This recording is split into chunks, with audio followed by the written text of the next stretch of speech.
我叫欧宁，出生在一个叫蛇山的偏僻小村中。出生的时候，注定了不能过上平常人的生活，因为我的家庭是一个独特的家庭。我们家庭的组成结构简单又复杂。简单的意思是我们家只有3口人，爷爷、妈妈和我。复杂的意思是我爷爷是位神秘的老人。我打小就没见过我父亲，据说在我出生前他就不在家了，而我妈妈却一直坚守，伺候着老人，辛苦地把我生下来。村子偏远，村里人没有什么其他活动，每日茶前饭后就会讨论村里的家长里短，也有不少关于我们家的传言落到我的耳朵里，绝大多数都是我爷爷和父亲的。我从小没见过我父亲，打从我懂事起就经常听到类似的关于我们家的话题，可是每次我对着爷爷和妈妈问起有关于我父亲的事情，爷爷都会狂躁的大骂说那个畜生已经死了，而我的母亲总是在这个时候紧紧地抱着我低声哭泣。后来我渐渐懂事，为了不让爷爷生气和母亲哭泣，对于我父亲的话题我一次都没有提过。但是在心里，我对那个全村人口中都不愿意提起的男人依然保持着一份疑问，既然都死了，为什么母亲从没带我给他上过坟？既然已经死了，为什么爷爷每次提到他都会破口大骂？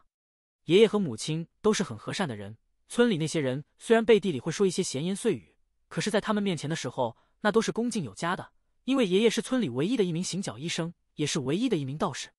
爷爷的医馆就在村头的那间平房中，医馆的名字比较怪，阴阳医馆，相信任何人看到都会记得很清楚。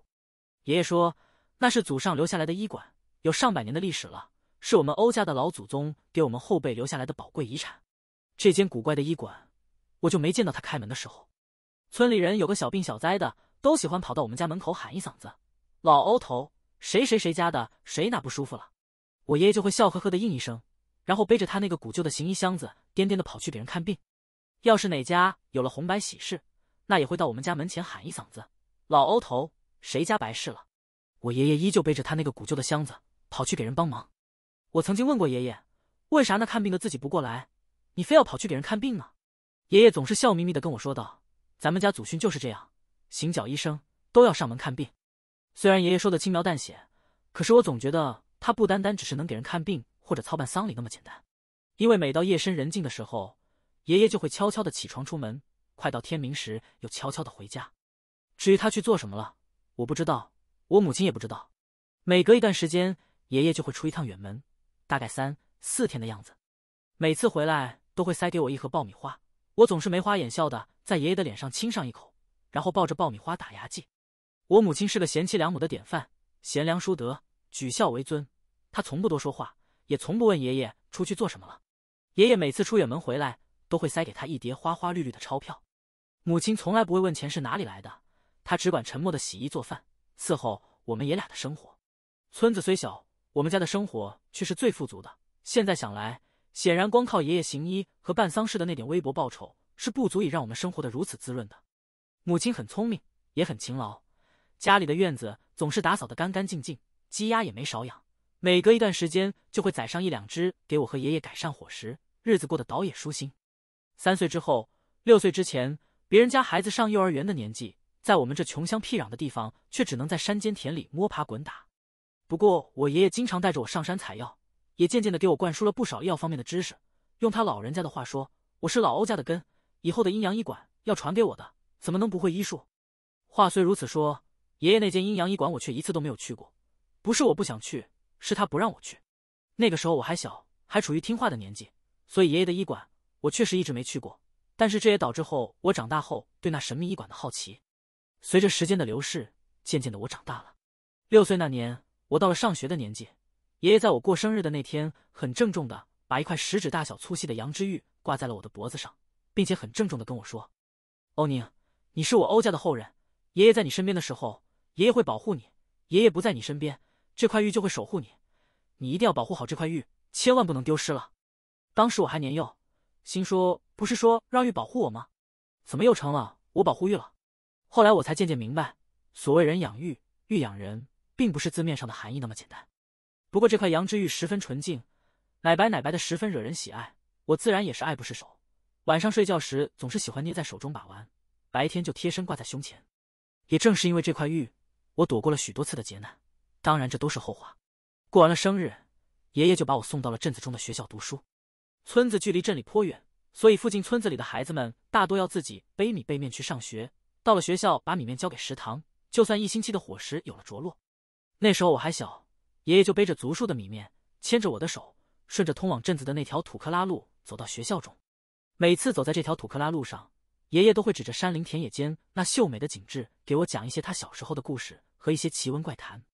爷爷虽然没有什么文化，可要论起讲故事的本事，却是1顶1的厉害。后来我才知道，爷爷所讲的那些故事，居然都是他亲身经历的事实。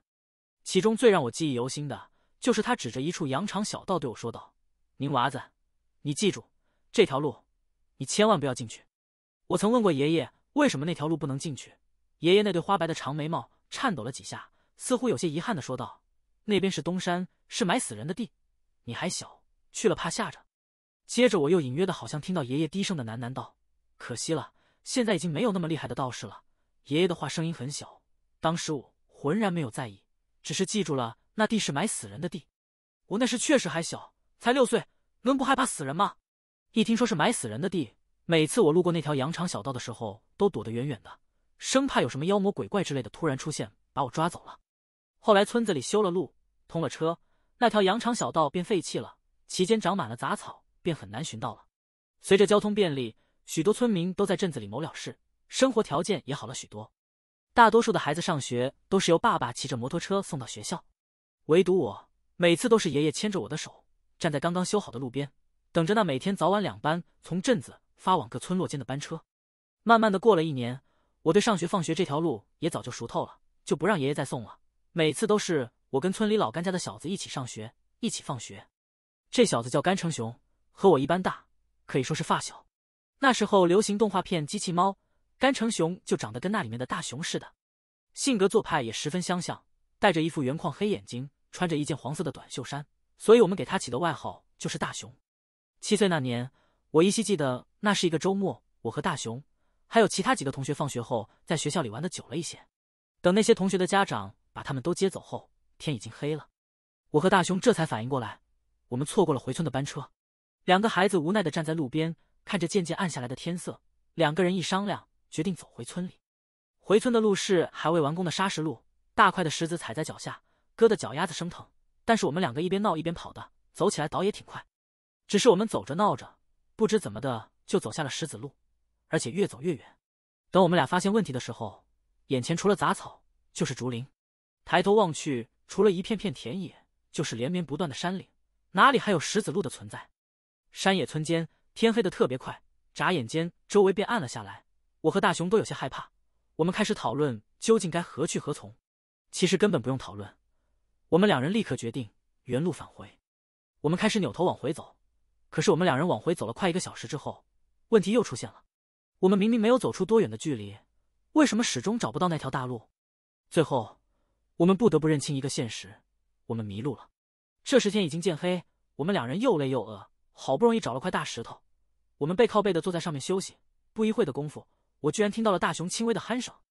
睡会吧，一个声音对我说道，然后我就迷迷糊糊的睡了过去。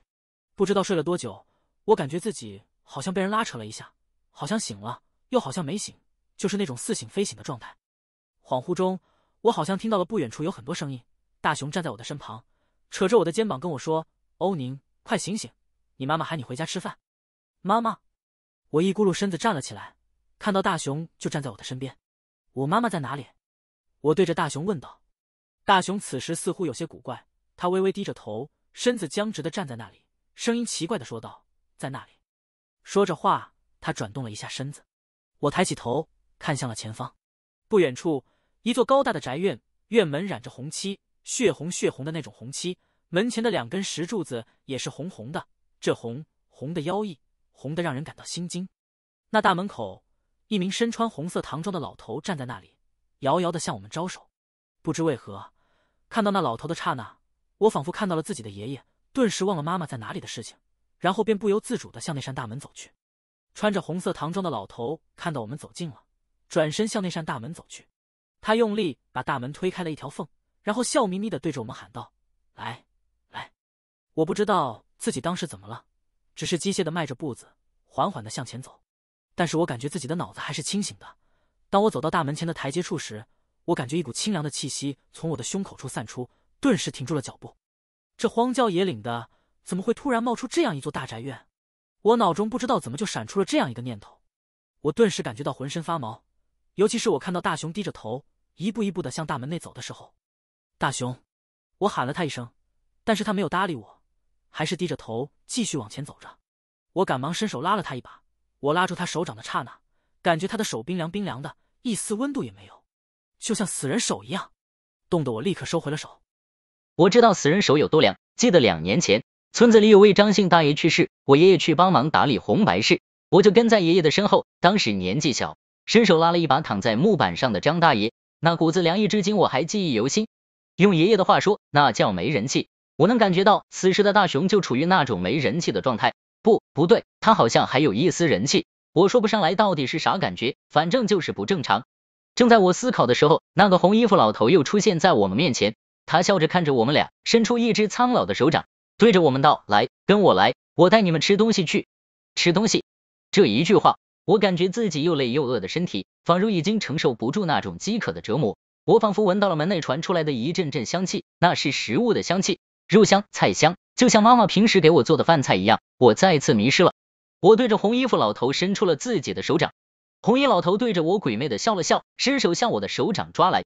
当他的手掌触碰到我手心的那一刻，他猛地缩回了手，诧异的看着我。您怎么了？我当时很奇怪的问了一句。没什么，红衣老头结巴了一句。走吧，跟我来。这一次他没有再试图拉我的手，而是自己在前面走着，我跟在他身后走到了红色的大门前。当我抬起腿即将迈过门槛的那一刻，一声暴喝阻止了我的动作。站住！苍劲有力的喊声让我的精神一振，立刻停住了脚步。这声音好熟悉，好像是爷爷的声音。随着我的动作停止和那个声音的响起，门前的大红门突然吱呀一声敞开了，里面那个红衣老头再次出现，面目狰狞的看着我，伸手向我抓来。我顿时吓了一跳，这老头此时的面容实在太可怕了，面无血色，脸上好像抹了一层厚厚的粉一样，狰狞可怖。我当时只觉得脑子一阵空白，手足无措。孽畜，住手！爷爷的声音再一次响起，但是这并没有阻止那红衣老头的动作，他依然伸出了那只干枯的手掌。此时那手掌已经变成了一副鸡爪子般的样子，干瘪瘪的，指节突出，干涸的皮肤上满是褐色的斑点，后来我才知道那是尸斑。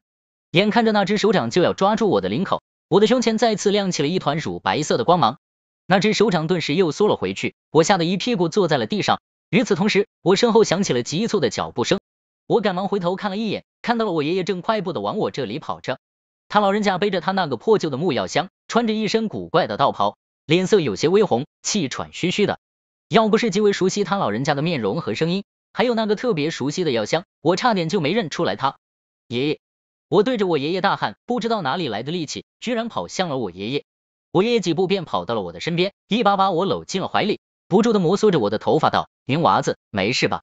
我躲在爷爷怀里痛哭不止，哭了几嗓子之后，猛然想起还有大熊在我的身边，赶忙对着我爷爷说道：爷爷，大熊还在那边。我一扭头，差点没把我吓晕过去。刚刚的那高大院落已经消失不见了，取而代之的是一座半人高的血红石碑，那石碑之后有2个高大破败的石柱，就跟刚刚那红色大门前的石柱一模一样，只是那上面的红色已经斑驳不堪。石柱之后是一个硕大的坟包，我从没见过这么大的坟包，就跟一座小山似的，我甚至怀疑这里面埋的是一头大象。大熊此时正趴在那石碑前的空地上沉睡，我爷爷轻轻的拍着我的肩膀道：别怕，有爷爷在呢，大熊他不会出事，站在这里别动。我爷爷说完，拍了拍我的肩膀，向着那石碑走去。我看得出他的眼神十分凝重，那双浑浊的老眼此时显得十分有神，甚至有些凌厉的意味。我下意识的左右看了看，发现这四周静悄悄的，月光下到处都是一个个小山包似的剪影。那些小山包不是坟包又是什么？我当时吓得腿一抖，险些又坐在了地上。不过我想到有爷爷在，我怕什么？就又站在那里，双眼盯着我爷爷的后背，再也不敢转移视线。我爷爷走到那石碑前，他将大熊拉起来，伸手在他的脑门上摸了一下，啧舌道：这么凉。然后他把大熊抱到了我的身边，放在地上，打开了他的木药箱。这是我第一次看到我爷爷那破旧的木药箱中居然还有许多古古怪怪的东西。爷爷打开他的医药箱，我发现了里面有银针、香烛、黄纸、毛笔、朱砂、红绳、小铃铛，甚至还有一个小香炉。看这些东西是用来看病的还是抓鬼的？爷爷伸手捻出一根红绳和一个小铃铛，快速的用红绳把铃铛串起，然后打了个古怪的结，没铃铛的那头系在了大熊的腰上，有铃铛的那头拿砖头压在了石碑前。正在这时，远处亮起了星星点点的几团火光，我当时被吓了一跳，还以为什么妖怪蹦出来一般。幸好那熙熙攘攘的吵闹声带给了我更多的安全感，让我不由得精神一振，因为那是人的说话声，听声音一个个中气十足，更重要的是这些声音我还很熟悉。爷爷，有人来了！我大声喊道。爷爷停止了动作，向着那些火把看了一眼，亮开嗓子喊道：老甘，这边！那些火把听到了喊声，纷纷靠着这边聚拢，几个人影也渐渐的越来越清晰，都是我们村里的一些汉子。在这边，快，这边！随着嘈杂的喊声和纷杂的脚步声临近，一名身高1.8米多的高壮大汉快步的走到我们身边，一眼便看到了地上躺着的大熊，扑通一下就趴到了大熊身边，上下打量着昏迷的大熊，眼泪在眼眶里打着转。这人正是大熊的父亲，叫甘云山，我喊他甘大叔。这是咋的了？甘云山抬头对着我爷爷问道。我爷爷冷着脸道：没大事，就是被鬼迷了心，掉了魂，等我把他的魂找回来就好了。你们来的正好，帮我扶着他站好。其他人给我找几根竹竿过来，我正怕自己搞不定这玩意呢。听到是被鬼迷了心，我看到其中几个汉子都露出了惊惧的神色。原来再强壮的男人也会害怕鬼这玩意。甘云山抹了一把眼泪，赶忙扶着大熊站了起来，刚一站起来，大熊的身子便跟瘫软泥似的倒下去。甘云山赶忙一把抓住他的肩膀，用尽全身的力气把他提站在那里。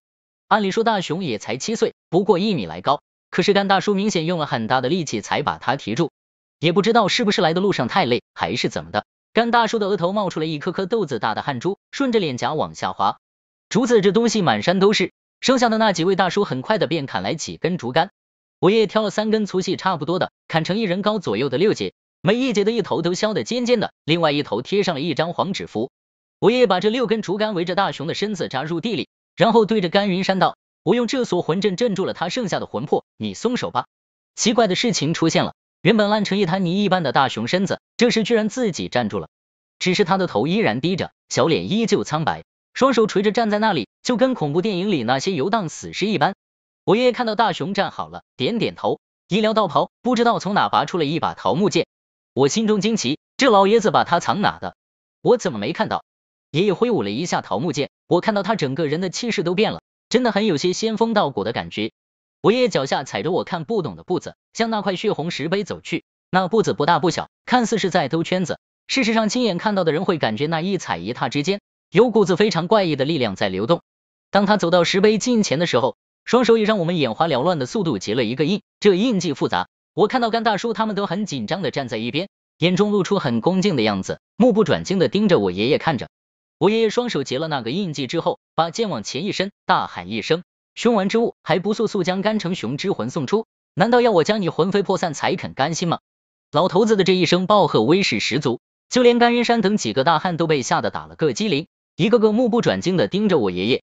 我却看到随着我爷爷的这声喊，那块血红色的石碑边刮起了一阵阵的阴风，那风吹的石碑下的杂草四处摇摆，不少枯叶随着那阴风打着转飘到了空中。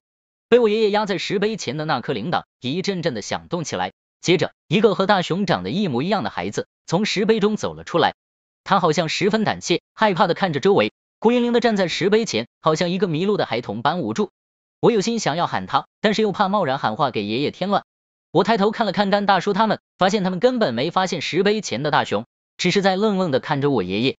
我突然意识到，是不是那个大熊，除了我爷爷之外，只有我一个人看得到？难道这就是大熊的魂魄？这时我爷爷突然挥舞了一下桃木剑，喝道：还愣着干什么？还不快速速归去！大熊的魂魄似乎颤抖了一下，然后小心翼翼的开始迈步，随着他一步步的向着自己的身体走去，我看到那根红绳上的铃铛也随着他的脚步一点点的向前移动着。那个铃铛不是打了结的吗？怎么会自己移动？我心中疑问的同时，看着大熊一步步的靠近自己的身体，整个人也紧张起来。我感觉要发生什么事情，可是又不知道会发生什么。1步2步3步，大熊的魂魄距离他的身体不过10几步远的距离，可是这一路走来却好像漫长的走了1个小时。当他走到一半距离的时候，红绳上的那个铃铛突然震颤了一下，停在了那里。大熊的魂魄也同时止住了脚步，我的心随着那铃铛的停止也提到了嗓子眼。我看到我爷爷眉毛一挑，手持桃木剑又踩了几个和之前同样的步子，一剑点在了那石碑上。口中喃喃有词的念了一些我丝毫没听清的咒语，然后他举着桃木剑，缓缓的一步步后退，一直退到了6根竹子围绕的大熊身前，在大熊的脑袋上轻轻的扣了一下，就一下，大熊的魂魄又开始迈步了。加油啊，马上就到了。不知道怎么的，我心中默默的给大熊打着气。终于，大熊走到了那6根竹子的外面，只要再进一步，就可以进入那6根竹子围成的圈子中了。就在此时，那块红色的石碑突然发出了咔嚓一声轻响，我心中震了一下，赶忙向那石碑望去。那血红色的石碑上，一只干枯的爪子从中飞出，那爪子干瘪瘪的，上面满是褐色的尸斑，和之前抓我的那只鬼爪一模一样。那鬼爪速度极快，直接抓向了大熊的后领子。放肆！眼看着那只鬼爪就要抓到大熊，我看到爷爷手中的桃木剑微微上挑了一下，围在大熊身前的6根竹子纷纷飞出，直接扎向了那只鬼爪。那6根竹子就像6支利剑一般，在空中嗖嗖的飞过去，看似胡乱的在空中扎过去，却隐隐的在空中交织，形成了一张大网，把那鬼爪隔在网外。啊！鬼爪似乎有灵性一般，竟然发出了一声凄厉的惨叫声，然后爆出了一道刺眼的红光，快速的后退。我不知道其他人有没有看到那诡异的红光，但是我看到了，那红光似乎是个人影，跑得飞快，直接没入了血红色的石碑之中，再无声息。那几根竹子也跟在红光身后，落在了石碑前的地面上，深深的扎在了地里。村子里的那些汉子看不到鬼爪，也看不到红光，但是他们能看到那凭空而起的竹子，尤其是竹子深深扎入地底那股气势，让人匪夷所思。短暂的平静过后，我看到爷爷凌厉的眼神渐渐的变得和缓，他轻轻的弹动了一下那个已经来到大熊脑后的铃铛，待立在大熊身后的那个魂魄一步迈出，引入了大熊的身体内。大熊脑袋一歪，再倒下去，爷爷赶忙一把扶住他，交给了一旁焦急等待的甘云山。父亲毕竟是父亲，那么诡异的画面都没能吸引走他的注意力，他一直盯着自己的儿子。我想此刻要是让他知道刚刚那惊险的一幕，他肯定奋不顾身的把自己挡在那鬼爪前，不会让那鬼爪伤害到他儿子一丝一毫。回去把这道符烧了喂他喝下，要不然会大病一场。我爷爷递给了甘云山一道黄纸符，甘云山接过那道黄纸符，千恩万谢。一群人在前面开路，很快我们便走出了这片坟地。我和爷爷走在最后面，我感觉爷爷牵着我的手在微微打抖，忍不住抬头道：爷爷，你还好吧？爷爷爱昵的摸着我的头道：没事，记住下次不要乱跑了。我点点头，问道：刚刚那鬼爪是什么？被你打跑了吗？爷爷的脸色微微一变，不答反问道：你刚才都看到了？我乖巧的答道：是啊，看到了。爷爷长叹了一口气，古怪的说道：这都是命啊。我当时懵懵懂懂的挠了挠头，没有说什么。孩子的心性永远是那么单纯健忘。回到家后，我玩耍了2天，就彻底的把这事给忘到了脑后。我以为这件事就这么过去了，哪里想到事情远远没有这么简单。周末很快就过去，等我在上学的时候，发现大熊这个家伙变得沉默寡言了，他似乎对什么都不感兴趣，上课时也不能专心听讲，似乎在寻思着什么。我问他的时候，他总是唯唯诺诺，想说又不说的，让我很是恼火。某天放学后，我一把拉住了大熊，大熊，你最近咋了？为啥不理我了？大熊惧怕的看了我一眼道，不是我不理你，是我妈妈不让我理你。我心中顿时产生了一股委屈感，你妈妈不让你理我？为啥？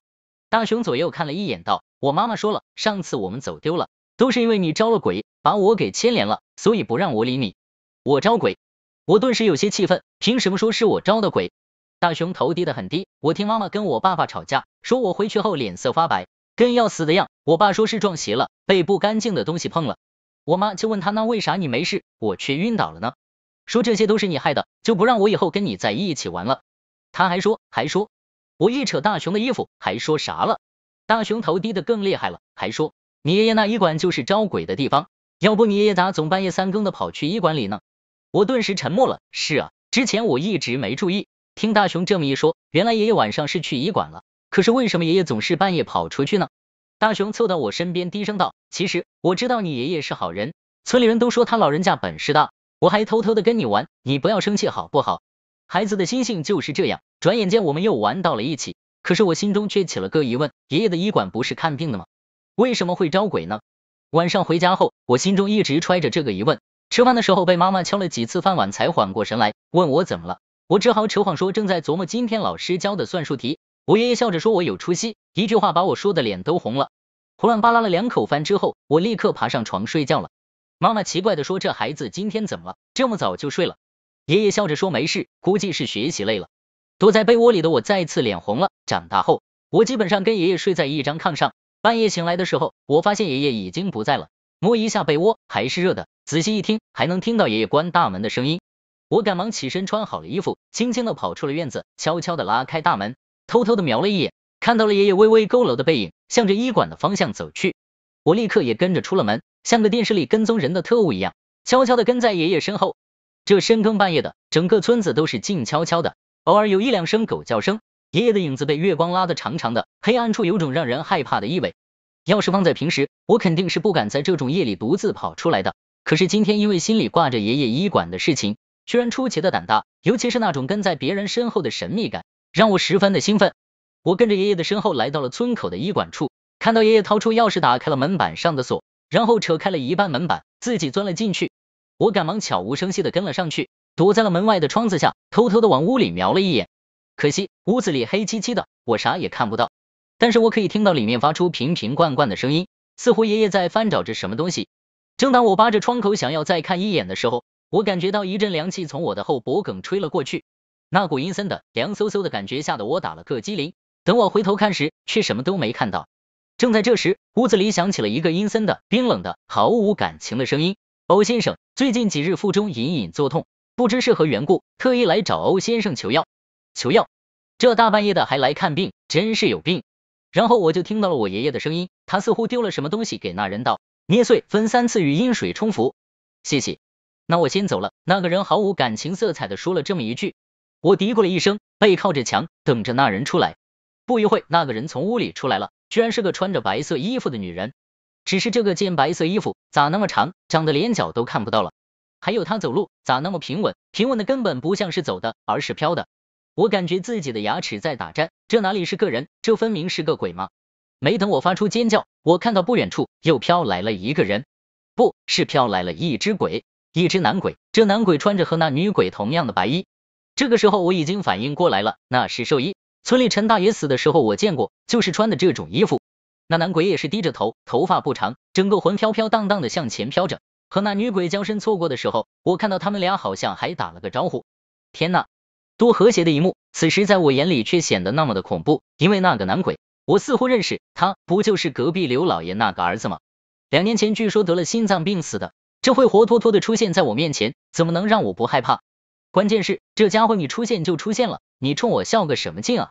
这哥们一边飘着一边冲着我阴森的笑，那个笑容叫一个凄惨，还冲着我不断的点头。虽然我看出来那是在跟我打招呼，可是我肿么觉得那是在刺激我恐惧的末梢神经呢。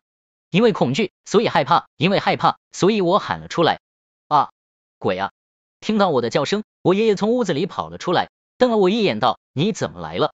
接着他又问了一句：问你话呢？然后我爷爷哭笑不得的把我提起来，在我的后背上重重拍了一下道：胆子这么小，居然吓晕了。鬼啊！我一口气倒腾上来，第一个反应就是躲在他老人家身后，连脸都不敢露出来了。那个刘老爷的儿子飘到我爷爷身边道：欧先生今日没时间，那我改天。我爷爷摆摆手，不碍事，进来吧。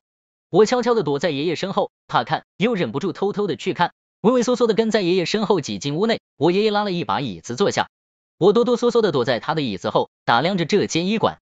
这是我长这么大第一次来爷爷的医馆，此时我才发现这医馆的窗子里面都装着黑色的窗帘，把窗子从里到外遮得严严实实的，难怪外面看进来都是黑漆漆的。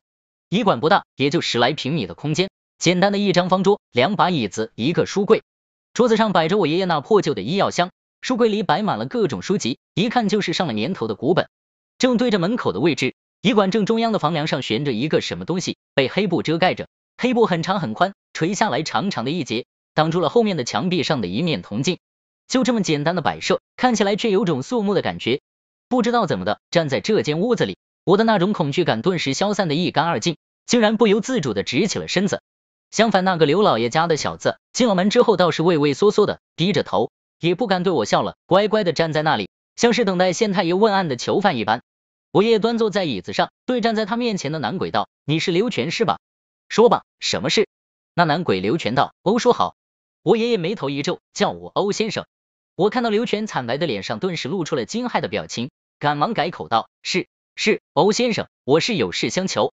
我这不是死了快2年了吗？地府那边排队等着投胎，排了2年的队也没排上我，我这都2年没接到香火钱了，我想让我家里给烧点纸钱，您看。我心中好笑，地府那边看起来挺忙的，居然排队排了2年还没排上号。我爷爷点点头道，你们家老爷子都老糊涂了，你家现在是你嫂子当家，你应该知道那婆娘节俭得很，估计这2年也没舍得让你哥烧点纸。你小子也是自作自受，当年非要回来折腾，要不然能成这样吗？这样吧，我准你托个梦给你嫂子，但是要注意尺度，不能吓着她。你要知道，她一个人撑起一大家子也不容易。刘全立刻喜笑颜开，递了一块指甲盖小大、惨白的薄片片在桌子上，千恩万谢的走了出去。我心中惊讶，我怎么不知道我爷爷这么厉害？看这些鬼都对他点头哈腰的，太厉害了。这时爷爷已经把那薄片片收进了药箱，然后严厉的看着我问道，你怎么跟来了？我低着头，像个犯了错误的孩子般站在那里。我本来就是个孩子，只是此时我还没意识到自己的错误。别吞吞吐吐的，咱们老欧家的人没一个不是汉子的。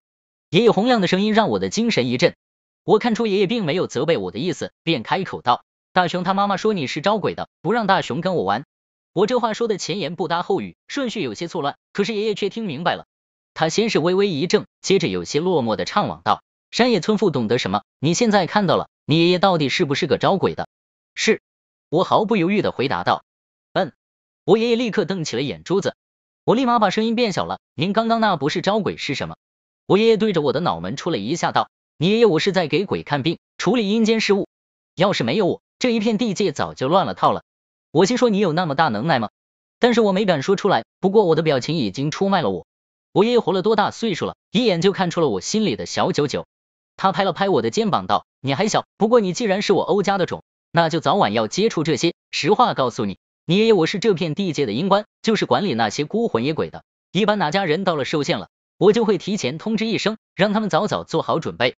咱们这地界上死了的鬼魂，只要没过阴世入丰都城，都可以回来找到我。有什么心愿啊，未了的事情啊，都可以跟我说，我会尽量帮着他们打理后事。鬼类最看重这些，一旦他们的心愿不能达成，就会怨气十足，到时候就会为祸一方，那时候可就麻烦了。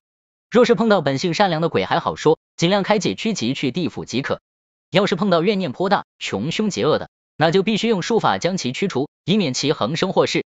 所以我这个位置必不可少你太祖爷爷为阴官时，又在茅山道法理论的基础上自成一脉，创造了鬼医一门。所谓鬼医，就是要在鬼邪本身身上下手。世间鬼魂虽多，但是无缘无故为害者却是少数，大多数闹事者都因为死前怨念极深，或者死后无人供奉，又或者伤病困扰，被其他恶鬼欺凌，以及遇到难事，心气难平，故才出来捣乱，危害世人。身为鬼医，就要做到以教为乐，以德为本，宽怀大度，恩威并施，达济于鬼。这里的教是对鬼来说的，碰到良鬼要教授。比如之前那个女鬼，她生病了，你要教授她如何疗伤看病。像刚刚那个刘全，你就要先教育他，再给他一点希望。这就是恩威并施。哎呀，我怎么啰啰嗦嗦说了这么多？算了，说多了你现在也不懂。你只要知道，你爷爷我是个顶天立地的男人，做的是无愧于心的事情就好了，不是什么招鬼的。咱们老欧家世代为阴官，一直到了你父亲那一代算是断了门根，幸好你娘又生了个你，才让我老头子又有了希望。喂，你小子，你听懂了我说的话没？我眼皮连续咔吧了几下，似懂非懂的点点头。其他的我没听懂，但是我听懂了一句话，我爷爷做的事情，那都是为了大家好的事情，做男人就要做到无愧于心。我挠了挠后脑勺，有些费解的问道，爷爷，那天把我和大雄给迷走了的鬼是什么鬼？要怎么才能驱除他？没想到我一提起那件事，我爷爷的脸色就变了。听到我提起那件事，我爷爷起身，背负着双手，来来回回踱了好几圈，最后才长叹一声道，孩子，你记住，这世间鬼不是最险恶的，最险恶的是人心呐。我脑子顿时有点转不过弯来，心说着说着鬼咋又跑到人心上去了？不过那年我才7岁，对这些话虽然记得很清楚，却远远没有达到理解透的意思。7、8岁的年纪，正是狗也闲的年纪，很快我便把这事给忘了，又舔着脸道，爷爷，要不你教我抓鬼吧，这个多好玩啊。我竖起了2根手指，学着爷爷挥舞桃木剑的样子摆了个 pose。爷爷笑眯眯的俯下身子，捏了捏我的小脸道，你不怕鬼吗？我立刻挺胸抬头，不怕。接着我又心虚的低下了脑袋，还是有点怕。没想到爷爷一个暴力砸在了我脑袋上，小年纪不好好读书，学什么抓鬼？我揉了揉脑袋道，不是你说要我继承家统，以后也跟你一样，当一名伟大的鬼医吗？爷爷顿时胡子眉毛都翘了起来，小兔崽子，我是让你以后跟我一样，没说让你现在就跟我一样啊。那成什么了？不成了小神棍了吗？我吐了吐舌头，看着爷爷吹胡子瞪眼睛的样子，没敢再说什么。走，跟我回家睡觉去，半夜3更不睡觉，白天上学要迟到。爷爷瞬间从刚刚那个浑身散发着凌厉气息的老者，化为了和蔼可亲的老头子，背着双手领着我回了家。进门的时候，爷爷拉了我一把道，记住，不准你跟妈妈提起你去了医馆，不然……我露出一对豁牙子，笑道，怎样？爷爷笑了笑，不然以后你就吃不上爆米花了。我立刻表示投降，坚决不会因为自己的嘴巴不严，让我的肚子受罪。跟爷爷回到家的时候，我看了一眼墙上的老挂钟，已经是凌晨2点多。我发现自己天生的没心没肺，刚刚出门见过2只鬼。我想，换成其他的孩子，这回不是吓得睡不着，就应该兴奋的睡不着。我这回居然眼皮子打架，想要睡觉。睡梦中，我好像梦到了一个男人跟我说话，那男人的形象高大威武，但是却看不清脸。他很威严又略带爱昵的摸着我的头，跟我说着话，可是我却很厌恶似的看着他，拨拉掉他那讨厌的手掌，很愤怒的大声说着什么。接着画面就变了，那个男人的形象变得很冷，他冷傲的对我说了一些什么，然后我们就打了起来。结果不用说也能知道，就我这7岁半的年纪和身子骨，怎么可能打得过那高大威猛的汉子？3下5除2就被人家抓住按在了大腿上，裤子退到一半，直接大巴掌抽屁股，一边抽还一边骂着什么，我只能张牙舞爪的做着无力的反抗。小宁，小宁，醒醒，醒醒，该上学了。在一阵温软细语的呼喊声中，我睁开了自己的眼睛，看到我妈妈正用一种关心的眼神看着我。你怎么了？做噩梦了吗？我妈妈上下打量着我，让我由衷的有种被爱的感觉。我挠了挠后脑勺，努力的想要想起梦里那个男人跟我说了些什么，我为什么会那么厌恶的看着他？可是我发现我居然一点都想不起来。说实话，这个梦我做了不止一次，打从我懂事起就经常做这个梦，以至于梦里那个男人的身影已经成为了我的梦魇。或许这也是我并不特别害怕鬼的缘故，因为在梦里的那个男人，他就像鬼魂一样一直跟着我，隔3差5的就出来教育我一顿。这件事我没有跟妈妈说过，因为怕她担心。我虽然小，但是从小我就知道妈妈不容易，一个人把我拉扯这么大，还要照顾爷爷，所以不管什么事，我都尽量不让妈妈担心。噩梦啊，没啊，昨晚睡得有点晚，有点困。我揉了揉干涩的眼皮，说道，睡得晚？你不是吃完饭就睡了吗？怎么还困成这样？我看到妈妈狐疑的眼神，心知自己说漏了嘴，一时不知道该怎么接口了。幸好这时我爷爷走了进来，接口道，男孩子嘛，越大越贪睡，到了我这个年纪觉就少了。说完，老头子从炕边捡起烟袋锅子走了出去。我妈这才指了指老挂钟道，行了，快点起来吃早饭，马上要迟到了。我赶忙一翻身从炕上爬起，看一眼老挂钟，时针已经指向了6点半，坏了，还差10分钟班车就要到村口了，再不起床就来不及了。我慌里慌张的穿上衣服，挎上书包，匆匆忙忙的向外跑去，一掀门帘，便看到了爷爷正坐在院子里的小桌前，惬意的喝着豆浆，吃着我妈做的大肉包子，对着我坏坏的笑。我几步跑到了桌子边，端起一碗豆浆，咕噜噜喝了个精光，抹了一下嘴巴后，抄起2大肉包子就往外跑。刚跑2步，我回身看了一下，我妈还在屋子里，不知道在收拾什么，又蹑手蹑脚跑到我爷爷身边，悄悄的说道，谢谢爷爷，然后扭头向着村口狂奔。小鬼精头！我爷爷笑骂了一句，从桌子上捡起了他的旱烟袋。我一跑一颠的刚刚跑出大门，就听到一阵阵的哭喊声响起，大清早的听起来尤为瘆人。有了昨晚的经历，我对这些稍显怪异的响动声尤为敏感，什么事情第一时间想到的都是跟鬼有关系。我不知道别人是不是有那种既害怕又好奇的心理，反正我是有这种心理。仔细的辨别了一下方向，这哭喊声居然是隔壁刘老爷家发出的，我心中一阵激动，立刻想起昨晚那个病死鬼刘全，该不会是刘全那个家伙搞的鬼吧？这也见效太快了。我看了一眼村口，有不少孩子和大人都站在那里等车去镇里。看这样子，车还没来，要不要趁着这个机会，先去看看这哭声是咋回事？我思考时间连1秒钟都没有，好奇心便战胜了一切，脚下不由自主的向着刘家的墙头走去。为什么是墙头呢？这种事肯定是要偷偷的看啊，刘老爷家就住我家隔壁，万一被我爷爷逮住了，我不是要挨揍吗？至于是不是那个病死鬼刘全搞的鬼，要是换成别的鬼，或许我还有些害怕。这小子我不怕他，我昨晚都见过真身了，已经没有恐惧的心理了。再说了，这大白天的，鬼应该怕我才是。农村里的土墙原本就没多高，我悄悄的来到了刘老爷家的墙根，踩着一块大石头，扒着墙头，像个贼般探头探脑的望了进去。不看还好，这一看差点没把我吓得从墙上掉下去。感受着自己的心跳，我好不容易才压制住惊惧的心情，硬生生的扒住墙头站稳了，结果脑袋后挨了一下，直接从墙上掉了下来。扑通，我一屁股坐在地上，正要开骂，却看到我爷爷提着烟袋锅子，用玩味的眼神看着我。我立刻把刚刚涌到嘴巴边的粗鄙话吞回了肚子里，拍了拍屁股站起来，眼神四处游移着，想要逃跑。没等我跑，爷爷就弯下腰来看着我的眼睛，看着他那双浑浊的老眼，我愣是没敢趁着这个机会跑路。他没有问我为啥没有去上学，反而去扒人家墙头，而是把烟袋锅子装好，慢条斯理的问道：你看到什么了？我哆哆嗦嗦的答道：刘老爷死了。什么？老刘头死了？我咋不知道？我看到爷爷的眉毛猛地一挑，接着没好气的骂道：小屁孩子，车都来了，还不抓紧去上学？我扭头一看，村口处果然停着一辆小巴，我赶忙撒丫子狂奔，一边跑一边喊：等等我，等等我！终于，我赶在开车之前挤上了小巴。临上车的时候，我往刘老爷家门口看了一眼，发现爷爷正好推门走进去。欧宁，过来，坐这里。我一上车就看到大雄向我招手，我赶忙挤过去跟他坐在了一个座位上，然后便陷入了思绪当中。其实，在任何一个地方，尤其是农村，死客人啥的并不稀奇，尤其是像刘老爷这么大年纪的老人，真有个三长两短的也是正常的。稀奇的是，我看到的刘老爷不只是死亡这么简单的事情，他死的有些古怪。用一句经常在电视小说中看到的桥段来讲，就是被吓死的。我看到他仰躺在院子当中，一张嘴张的老大，一对眼睛鼓得跟灯泡似的，脸上那种惊骇的神色现在还在我脑海中浮现，那种历历在目的感觉让我坐在车上都在忍不住去回想。没错，这种面孔绝对是看到了什么吓人的事情导致死亡的。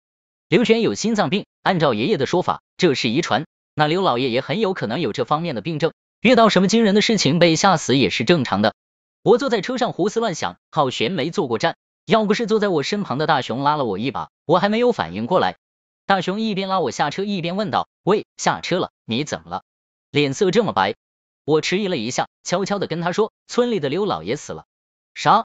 大雄一下子蹦了起来，左右看了看道：别胡说，早上的时候刘老爷还来我家买豆腐脑呢。大雄的妈妈在村里卖豆腐脑，村里人都喜欢早上的时候买上一碗。我一听这话，顿时感觉毛骨悚然，一把揪住了大雄的脖领子道：你确定？大雄点点头，确定。早上我刚起床就看到刘老爷在我家店里买豆腐脑，钱还是我找的呢。我仔细的回想了一下刘老爷躺在院子中的画面，确实他的左手边上有一滩白花花的东西，流的四处都是，我当时吓了一跳，还以为是脑浆子。现在想想，就算是脑浆子，怎么可能没有血迹？那就应该是在大雄家买的豆腐脑无疑。看来刘老爷确实是买了豆腐脑后，刚刚回家就被吓死了。关键问题是，这可是大清早的，刘老爷到底看到了什么？什么东西能在大白天的把人给吓死啊？我脑中装着这些东西，脚步有些蹒跚的往教室走去。大雄在我身后使劲拉我的衣服，喂，刘老爷真的死了？我点头，是的，今早上我亲眼看到的。妈呀！大雄喊了一嗓子，浑身都抖得厉害，我不由得皱眉道：你咋了？大雄胆怯的说道：我是不是遇到鬼了？我可是接了死人钱的，刘老爷不会把我带走吧？我顿时无语，拉了他一把道：别胡思乱想的，刘老爷去你家买豆腐脑那会还没死呢。大雄立刻哭了，这更麻烦了，我奶奶说人死前想吃啥就会买啥，死了后还是喜欢那一口，万一刘老爷晚上再找我买豆腐脑咋办？我听了大雄的话，顿时头大如斗，安慰他道：没事，刘老爷死的时候没喝上你家的豆腐脑，那些豆腐脑都洒了。大雄听了我这句话，顿时尿了。我闻着那股子尿骚味，捏起了鼻子道：你个怂货，咋还尿了？大雄的声线都有些变调了，那更不得了了，你想啊，这人生前想吃一碗豆腐脑都没吃上，死了之后还不一直惦记着，那不就真的来找我了？我看得出这小子是真的害怕，只好拍着他的背安抚道：没事，你晚上去我家睡好了，我爷爷会抓鬼。听我这么一说，大雄的情绪才算是稍稍安稳下来，狐疑的问道：真的？我一瞪眼，骗你干啥？你忘了上次咱俩走丢的那事了？要不是我爷爷，你可就回不来了。虽然这件事大雄当时并不清楚经过，但是架不住这小子天天磨着我问啊，我只好添油加醋的把那晚的经过讲给他听了，把这小子唬得一惊一乍的。还别说，打那以后，这小子对我更好了，也不管他妈担心不担心，天天跟我腻在一块，找我玩。那行，我今晚就住你家了。我看着大雄湿漉漉的裤裆，心说就算刘老爷要找，也该先找我爷爷，怎么轮你也排不上号啊。其实此时此刻我心里是挺担心的，刘老爷要是回家的时候心脏病发作，死了倒还好说，万一真的是被什么脏东西吓死的，可就麻烦了。我走的时候可是看着爷爷进了他们家院里的，我爷爷该不会出什么事吧？不过想到昨晚爷爷牛掰哄哄的样子，我顿时把这点担心丢到了脑袋后头去。我爷爷可是阴官，虽然我不知道这个官是多大的官，可是我知道当官的都是很厉害的。就说我们班班长，那收作业的时候可是趾高气扬的，谁敢不按时交作业，那肯定是要被老师叫去训斥一番的。一个小小的班长都这么大能耐，更何况是我爷爷那种阴官。再说了，他不是说什么鬼医吗？我爷爷给鬼都能看病，什么脏东西能干得过我爷爷？话虽如此说，我这一天仍然是没能好好上课，满脑子光想着回去看看刘老爷家的事情怎么样了。大雄也是一天没上好课，这货身上的骚气直接导致他成为了班里的笑话，就连老师上课时都皱着眉头四处打量。班里除了我之外，每一个孩子不用怪异眼神看他的，他那位长得蛮可爱的女生同桌直接捂着鼻子给他让出了大半张桌子，连分界线都不用画的。不过我不得不佩服大雄的脸皮之厚，这家伙就跟没事人一样，老神在在的坐在那里，下课也不出去玩，上课就往那一缩，一直挨到了放学才拉着我往外跑。我有心跟他分开一定的距离，保证自己的清白，可是这家伙就跟个赖皮虫似的，抓着我的胳膊死都不放手。放学后我和他的目的几乎一致，他要去我家躲避想象中的刘老爷，我要回去看我爷爷怎么样了。两个孩子急匆匆的上车，一路归心似箭，下了车后直奔我家。跑到村口的时候，大雄停住了脚，低着头默不作声。我火急火燎的回头问道，你又咋了？咋不走了？大雄踌躇了半天才开口道，刘老爷就住你家旁边，我怕。胆小鬼！我说了他一句，扭头就跑。这都到了家门口了，我才懒得管他，一溜烟的跑到自家门口。我看到刘老爷家的大门上挂着2朵大白花，院子大敞四开着，里里外外的不少人跟着忙活着。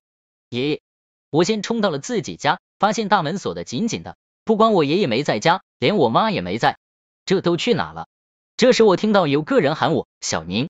我一扭头，居然是我妈，她正站在刘老爷家的家门口，冲着我招手。我赶忙跑过去，我妈把我拉到一边，把钥匙往我手里一塞道，妈给你做好饭了，在锅里热着，你去吃吧。你刘老爷去了，他们家忙不过来，妈在这边帮帮忙。原来我妈一直在这里等我，这要等多久？我不由得心里暖暖的。妈，我爷爷呢？我站在刘老爷家的大门口往里张望了一下，只看到了满大院的人，根本没看到我爷爷在哪里。我妈拉了我一把道，小孩子别瞎看，你爷爷要做主事的，你先回去吃饭吧，吃完饭抓紧写作业，然后就睡觉，没事干别出来。听到爷爷没事，我也就放心了。我点点头，扭头往回走，这时我妈又喊住了我，塞给了我2块钱道，明早妈可能做不了早饭了，你自己买着吃吧。我捏着那2块钱，笑嘻嘻的说道，谢谢妈。去吧。我看到我妈一直等我开门，进了院才扭头走进老刘家。我赶忙把大门关上，书包一丢，从院子里把梯子拉过来，翻身来到了墙下，蹬着梯子就爬了上去。我们家和老刘家虽然只有1墙之隔，可是我们家是接近2米高的砖墙，他们家是1米多的土墙，所以从我们家墙头看过去，他们家院子里的情况一目了然。从外面看，他们家好像挺热闹的，可是从我这里看去，也没有几个人。按照我们这里的规矩，人死后要通知亲属，要入棺，要请道士做法事，棺材要在家里停3到7日，可是我看这些人的架势，似乎不像是要停那么久的样子。刘老爷家有2儿子，大儿子叫刘泰，是个老实的庄稼汉，娶了个媳妇，是隔壁村出了名的抠门婆娘，叫谢梅枝，平日里我都喊她梅枝婶。二儿子就是昨夜看到的那个病死鬼，叫刘全，小了老大刘泰7、8岁。刘全从小心脏病，再加上因为是小的，深受老人疼爱，从小就养成了娇生惯养的毛病。想想农村里那么穷，所谓的娇生惯养，也不过就是吃的喝的先让他挑好的，剩下的才是父母和哥嫂的。就是这样，也把这刘全养成了一个好吃懒做的习性，长大后更是吃喝嫖赌抽样样俱全，把好好的一个家给败的毛都没剩一根。到现在，刘家也没修得起个像样的房子。2年前，这小子因为在外赌钱，据说玩得挺大，一把牌把家底都输干净了，心脏病突发死了过去。要债的找到家里，把刘家里里外外搜刮了一遍，刘家彻底算是穷的，连老鼠看了都掉眼泪的地步。刘姥姥也因为这事给气得瘫倒在了床上，没多久也去了。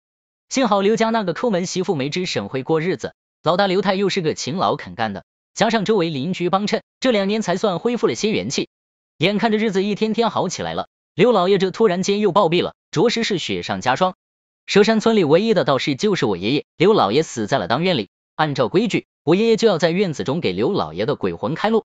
这些事我打小就见过几次，自然熟稔无比。周围村里的有钱人家里一旦出现了白事，一般都会先把我爷爷请去，但凡有点小钱的都会做大沙灯，请上10个8个先生，好好的念上几天咒。先生就是阴阳先生，老一辈的都这么叫。现在先生这个词用处太广泛了，所以大多都改称法师。不过我爷爷坚持让人叫先生，说是老传统，不能改。有钱人家做的事比较多，死人要先洗澡，然后放在门板上摊几个小时，一直等到先生到场了才能入关。入关相对来说比较有讲究，官邸要撒百家灰。百家灰就是灶灰，孝子必须走遍百家求来，然后让先生一圈圈的撒入棺材。这个过程极为繁琐，却不能少，因为这是用来吸收尸水的。许多古墓之中都用石灰做墙，也是这个道理。石灰可以吸收外面的水汽，也可以吸收里面的湿水，而且越吸越坚固。如果湿水没有被吸走，而是存于体内，那就成了僵尸了。话虽如此说，可是我们谁也没见过僵尸。我每次问到僵尸的事，我爷爷都不肯跟我谈这方面的事。我想他老人家应该见过，当然这也只是我的猜测。这百家灰还有一个好处，就是可以固定住尸身，以免抬棺时出现尸身错位的情况。然后在出殡时还要有道士在前面引路撒纸钱，后面跟着孝子孝女哭丧，扶杠的抬棺的挖井的加一块还要10数人。刘太虽然是个孝子，可是刘家实在太穷了，自然搞不起那么隆重的法事。就我爷爷估计也是看在邻居的面子上义务劳动，事后拿个10块8块的算是走个过场。不过刘太还是给刘老爷准备了孝衣，这孝衣也是有说到的，要有7层，最里面1层一定要是红衣打底，外面的6层寿衣分灰褐黑色。传闻中人死之后过了奈何桥，要受到鬼差的盘问，在阳间干过坏事的都要受到剥皮之苦，而鬼差剥皮是一定要剥到血色为止，所以要穿7层寿衣，必须红色打底。当然这是不是真的我也不知道，但是我知道但凡越有钱的人家越会折腾，没钱的人家反倒是利索，找几块木板钉个匣子装尸体，也不讲求那么多礼节，随便找个引路的2把刀道士就算完事。按照我爷爷的说法，这些都是做给活人看的，为的就是显示孝子孝女的一片孝心，对父母的重视。在我看来就是个笑话，活着的时候没有好好孝敬，死了反倒浪费钱财大操大办，这是显摆你有钱还是显摆你孝心呢？但是不管怎么说，事情做了总比不做好，虽然人死了，但是魂还在，起码死了之后还知道我儿女做了这么大的法事，也算心满意足。我们村里就有位活了90多岁的老头，老伴死的时候儿女都在身边，可是请了10来个先生大操大办了10来天。在老伴出殡那天，老头笑呵呵跟老太太的墓碑说，你命好啊，死了还有这么大的阵仗，老头子我哪天死的时候有你这么一出就好了。人家看中的不是生前活得咋样，就看中了死后儿女是否操办的阔气。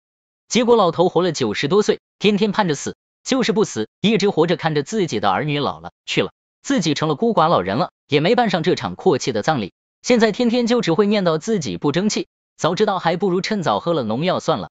扯远了，眼前这刘老爷过世了，好像没准备办什么阔气葬礼，只是简单的请了村里的朋友帮忙打理，当天下午就办了酒席，开了大概5、6桌的样子，请来的人也都是村里来帮忙的那些人，吃饱了饭才能干活，更何况是这种白事，那是不能随便出力的。这些人一个个都带着自家的婆娘孩子来吃免费饭，我看着院子里的人越来越多，当最后一家人走进来的时候，我好悬没从梯子上滚下去。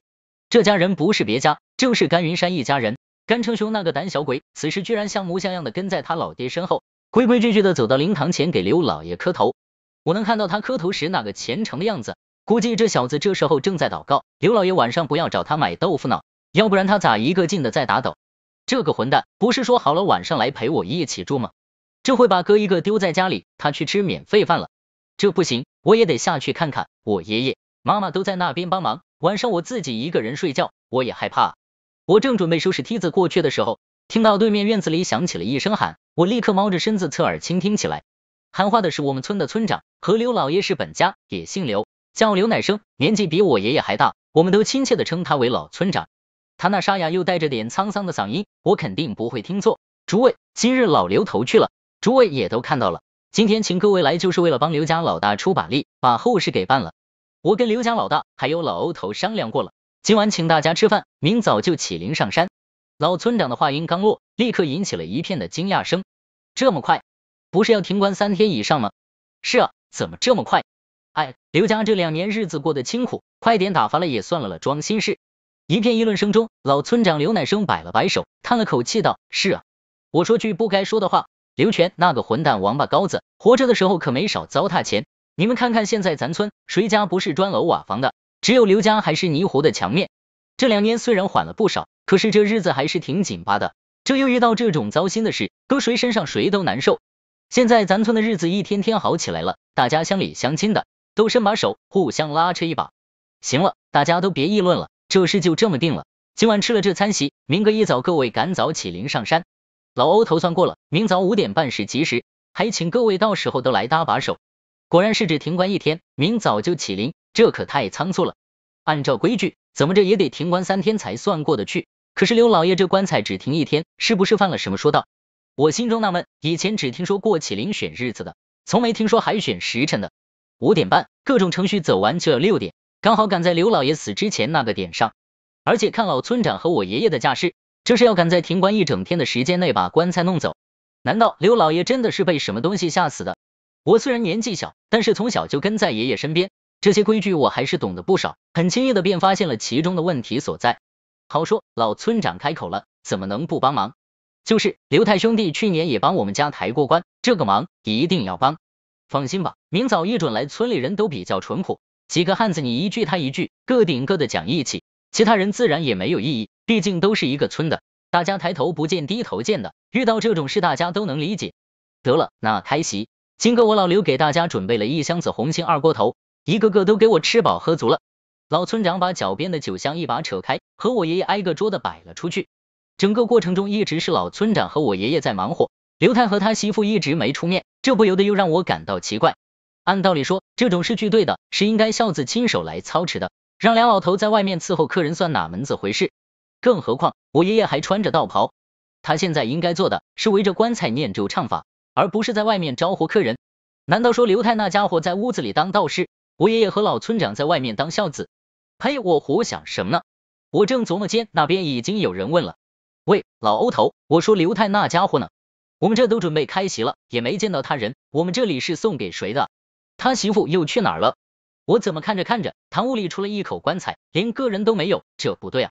韩话叫刘大壮，是我们村第一批在镇子里跑山货买卖发家的，在那个年代，手里有个3000、5000的都是小富之家了，万元户那都是大富之家。刘大壮这家伙人如其名，长得5大3粗，高大威猛的，看起来憨憨的样子。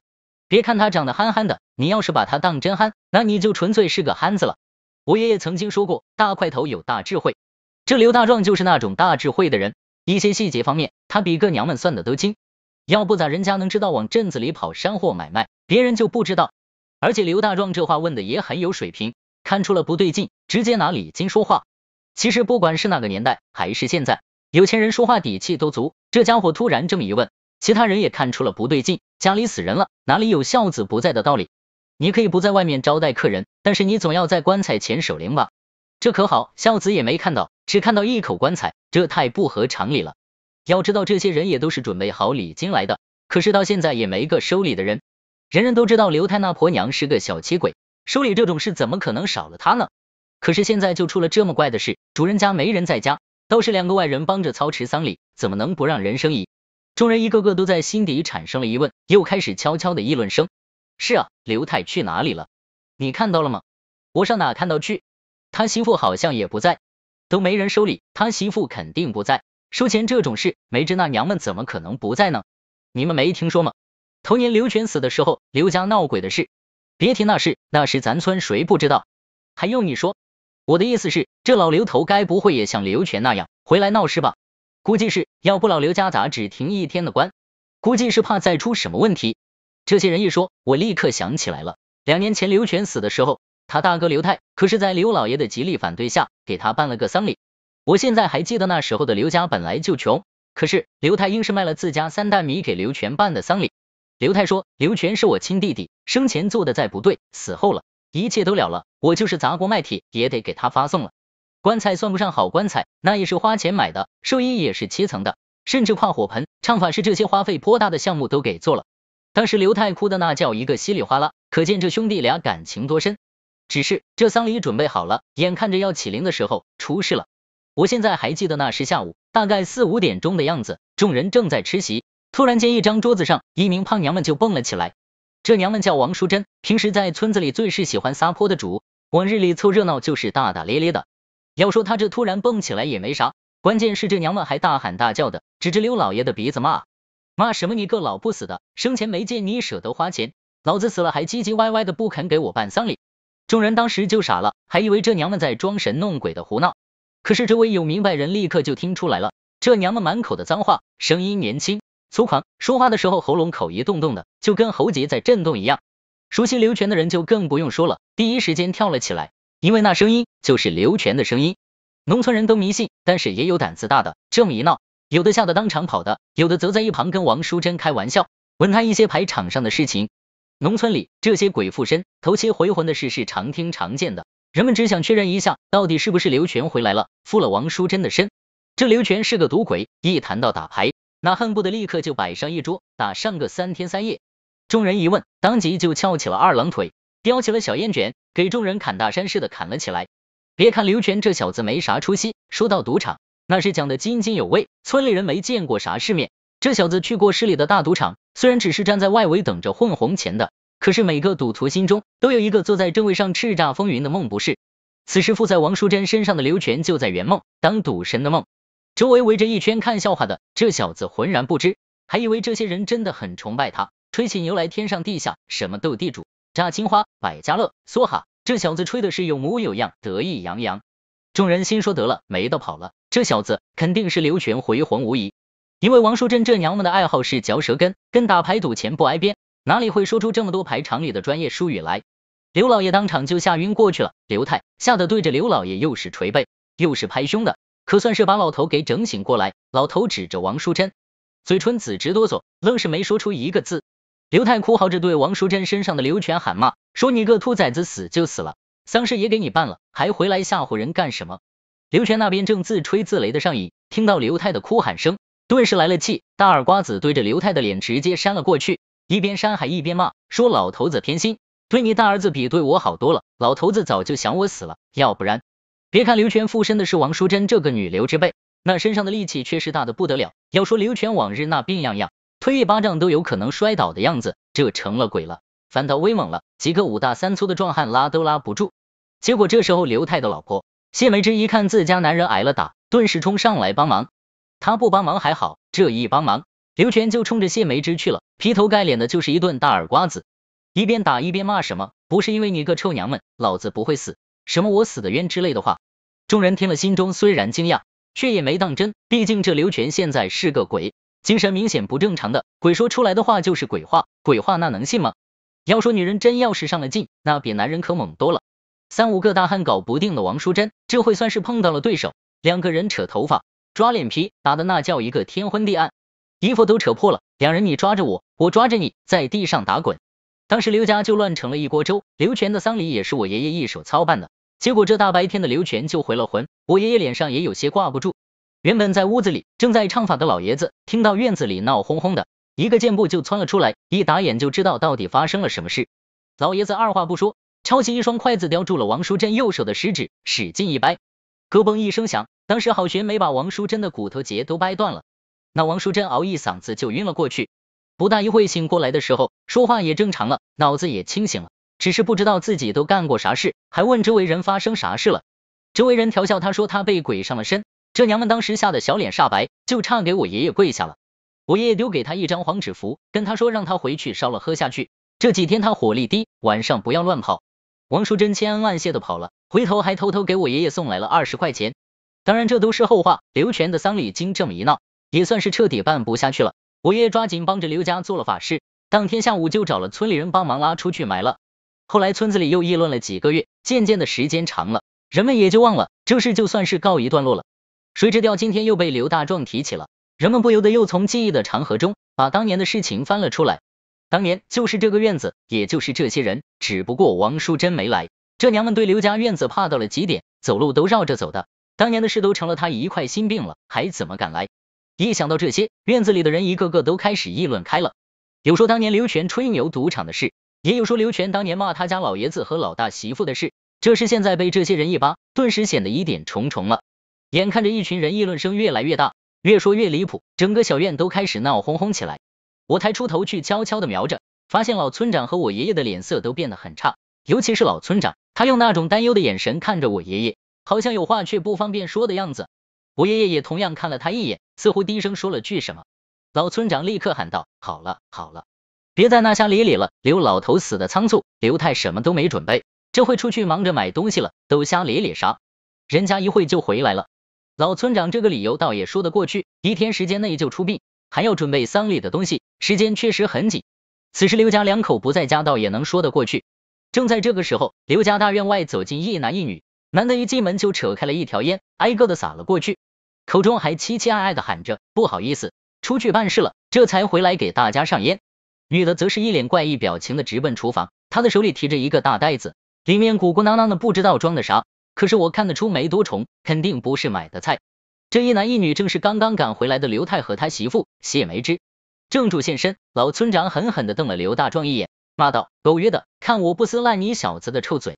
刘大壮一拍脑袋，对呀，看来是我想多了，谁家能1天把这些事都办完？是我错了，我给大家赔不是，来喝酒喝酒！一群人哄笑，你一句我一句的开始吃饭。我爷爷和老村长点了点头，扭身走进了堂屋棺材处。乡亲们一个个推杯换盏的开始畅饮，看似已经忘了刚才的事情。他们还怀疑不怀疑刘家有没有事我不知道，但是我是一直保持怀疑的。这刘老爷的死一定另有隐情，搞不好就跟刘全那死鬼有关系，因为我站在梯子上，刚好可以看到刘太和谢梅枝回来时的一切。他们2个回来的时候神色并不好看，相反的还有些慌里慌张的样子，而且他们回来的方向是村子通往东山后山的，买东西是要走村口去我学校的那个方向。东山后山那边除了坟场啥都没有，哪里会有东西让他们夫妻买？东山上他们老刘家除了埋过刘全还埋过谁？对了，还有个刘姥姥，可是刘姥姥当时是火化的，用她自己的话说，一把火烧了，骨灰直接丢在殡仪馆，给家里省点麻烦。刘家的宴席开始了，我的肚子也咕噜噜叫开了。此时此刻我心中怀着巨大的疑问，也不敢再跑去刘家了。当然最主要的原因是我看到了我妈妈从隔壁走出来，直奔家里来。我慌忙爬下梯子，躲进屋里，快速的把锅盖一揭，里面馒头和一碗糖醋排骨呼呼的冒着热气。我抄起一个馒头咬了2口，然后捡起一块排骨酥了2口，把骨头丢在了锅台边。这时我妈刚好从外面走进来，奇怪的在屋子里转了一圈，找到后厨的时候刚好看到我吃排骨的样子，不由笑道：怎么不端到桌子上吃？瞧把你懒的！我讪笑了一下，眼睛咕噜噜直转，妈你咋回来了？不是说晚上很忙吗？我妈欣慰的看了我一眼，回来看一眼就走，怕你懒得找不到吃的。可怜天下父母心，话说你儿子还没懒到连吃饭都懒得吃的地步好吗？我对着他扮了个鬼脸，把剩下的馒头一口塞进嘴里，囫囵道：我吃饱了，去写作业了。我妈点点头，晚上早点睡，别再跟今早一样，上学都差点迟到了。行了，我走了，门我从外面帮你插好。我赶忙闪身躲进了里屋，装模作样的把课本翻出来，一边翻看着课本里藏着的一张黄纸符，一边偷摸的监视着我妈的行踪。这黄纸符是我从我爷爷那里偷出来的，我一直对那上面鬼画符似的东西感兴趣，就偷来没事干对着上面的图案画着玩。等我妈出了门，我顺手把黄纸符塞进了口袋，从椅子上跳起来，再次来到了院子里。幸好刚才躲得快，要不然被我妈逮住又少不了一顿数落。我倒不是怕她，主要是心里不舒服。这回我妈又走了，我蹭蹭蹭的又爬上了竹梯，偷眼往对面瞅着，这群家伙还在喝酒，吵吵嚷嚷的跟过节似的。我心说人家这里死人呢，你们还跟喝喜酒似的，哎，真是不是自己家不知道啥叫愁。这时候我又听到了大门一阵哗啦哗啦响，可把我吓坏了，3下2下蹦下梯子，我一猫腰钻进了角落的厕所里。欧宁，欧宁，你在吗？欧宁，宁娃子，你在吗？一阵阵低低的呼喊声从门缝里传了进来，我心中一喜，赶忙从厕所里跑出来，跑到门边，把门上的小窗口一掀，靠着门板道：就知道是你个胆小鬼，咋样，给刘老爷磕头的时候尿了没？大熊呲牙一笑，别提了，我都差点晕过去，快点开门，我给你带好吃的了。我不屑道：你还带好吃的？我家啥没有啊？再说了，你们吃的那些东西都是我妈做的，我啥没吃过啊？大熊献宝似的把举起了手中的盘子道：拔丝地瓜，我就不信你妈天天给你做。我眼睛一亮，我爱吃甜食，我妈做的拔丝地瓜确实是我的最爱，那晶莹剔透的糖浆，金黄金黄的地瓜，刚刚出锅的拔丝地瓜，我能扯着糖浆丝站到凳子上，高举起来都不会断，既好玩又美味。不过这东西做起来比较困难，主要熬糖浆麻烦，所以我妈很少给我做。其实更主要的原因是我妈妈怕我吃多了糖把牙吃坏了，所以说可怜天下父母心。那时的我不知道妈妈这么多苦心，只是觉得妈妈平日里挺忙活的，做这个菜或许很累，所以才做的少。此刻大雄端着一盘子拔丝地瓜，自然把我给贿赂了，赶忙拉开大门，把他手里的盘子先抢过来，扯起一块地瓜先塞进了嘴巴里。大雄跟做贼似的转身进来，把门关好，蹲在院子里看着我吃东西，还笑嘻嘻的说道：甜吧？甜？我好吧？好，那晚上我跟你睡了。你爸妈同意了。我爸说明早要早起帮着抬棺，我妈还要做豆腐脑，哪里有时间管我？我随口一说，他们就答应了。胡说八道，你妈妈不是不让你跟我在一起玩吗？那是以前，现在我爸同意了就行了，所以你就来了。我眼珠子都瞪圆了。甘成雄，虽然现在流行搞基这个词，但是我明确的告诉你，我是从不搞基男子汉。大雄眨巴了两下眼睛道，搞基是啥意思？我挠了挠头，算了，跟你说了你也不懂。那啥，晚上你不要尿炕就好了。大雄连忙点头，我4岁的时候就不尿炕了，我现在都7岁了，哪里还能尿炕？我心说你4岁不尿炕还好意思显摆，人家孩子1岁半就知道自己要尿尿，你这都4岁了还尿炕呢。行了，别叽歪了，你作业带了没？你忘了，我放学就没带书包。那你不做作业了？在学校时就做完了。你比我牛，那啥，我屋里桌子上还有一份，你也做了吧？做完了咱俩好玩。不得不说，甘成雄这小子虽然人不太像英雄，胆子也比较小，但是他的可取之处就是这娃娃的成绩还不赖，虽然在全班都是垫底1级的，至少比我还要好那么一点。说到学习成绩，我是我们班上最差劲的。小学2年级，每次考试都是勉强及格，全班30个学生有29个抱着双百试卷回家的，独独剩下那一个就是我。还好，及格万岁！我坐在梯子上，摇晃着小腿，吃着拔丝地瓜，看着大雄趴在我的作业本上奋笔疾书，心说这日子咋过得这么惬意呢？然而考试这东西总是来得这么突然，又消失得如此之快。当我美滋滋的享受美食，当我惬意的吊着小腿，悠闲的坐在梯子上，看着甘成雄给我写作业的时候，一声凄厉的、惨烈的、胆子似乎都吓破的呼喊声，把我从梯子上一下子给吓掉了下来。啪啦，我手里的盘子被我脱手摔在了地上，一块玻璃碎片弹起，割破了我的手掌。那股子钻心的疼痛也依然没能让我有所清醒。我的脑海中不停的想着对面传来的那3个字：诈尸了，诈尸，诈尸。难道说刘老爷诈尸了？我靠，这可是大白天的，诈什么尸？我手忙脚乱的再次爬上竹梯，探头探脑的向对面看去。我发誓这是我这辈子看到的最恐怖的一件事，恐怖到我手脚抽搐，又从梯子上摔了下去。扑通，我从梯子上掉下来，一屁股坐在了刚刚摔碎的盘子茬上，顿时疼得一下子蹦了起来。大爷的，我怎么这么倒霉？我一手捂着屁股，一手拉开大门的门栓，撒丫子便跑了出去。哎，欧宁，你干什么去？大雄一看我慌里慌张的跑了，也吓了一跳，赶忙从屋里跑了出来。我刚跑了2步，琢磨了一下，不对，爷爷一直教育我，遇事不慌张，对，我不能慌。我是老欧家的种，我是男人，我不能慌。我扭头又往回跑，正好撞在赶出来的大雄身上，伤口疼得我想哭，可是我不能哭，我必须坚强。我一把推开大雄，再次来到了梯子底下，深呼吸，1、2、3，我像一个猴子般再次爬上了竹梯。虽然我的手很疼，但是我强忍着，我不出声，我也不敢出声，生怕惊动了隔壁院子里的那个怪物。对，就是怪物。当我再次爬到梯子上向对面院子里看的时候，我发现院子里的人已经吓得四散奔逃了。或许原本就没剩几个人，因为此时已经是晚上，该吃完饭回家干活的都吃完了，该走的都走了，只剩下几个酒鬼还在推杯换盏。可是刚刚那一嗓子后，那几个酒鬼也不见了人影。我趴在墙头上，盯着院子里的5个人，心惊胆战地分析着眼前的情况。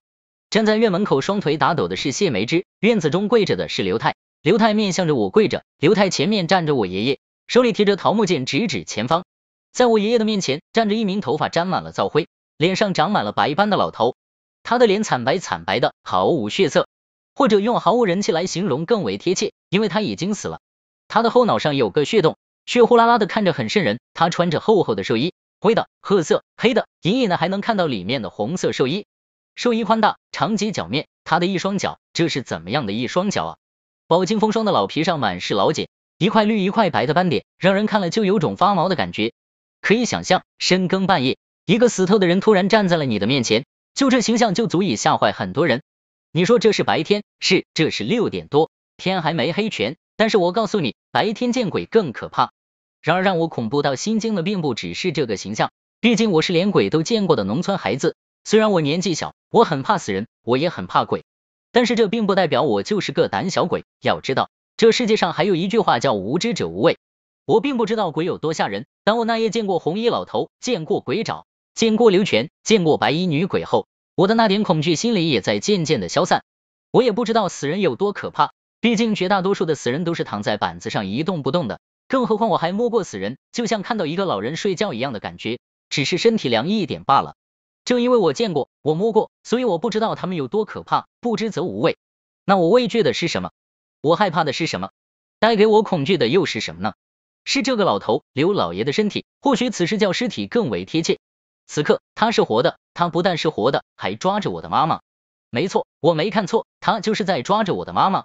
他的一只手掐住了我妈妈的咽喉，他正对着我爷爷站着，似乎有些畏惧我爷爷。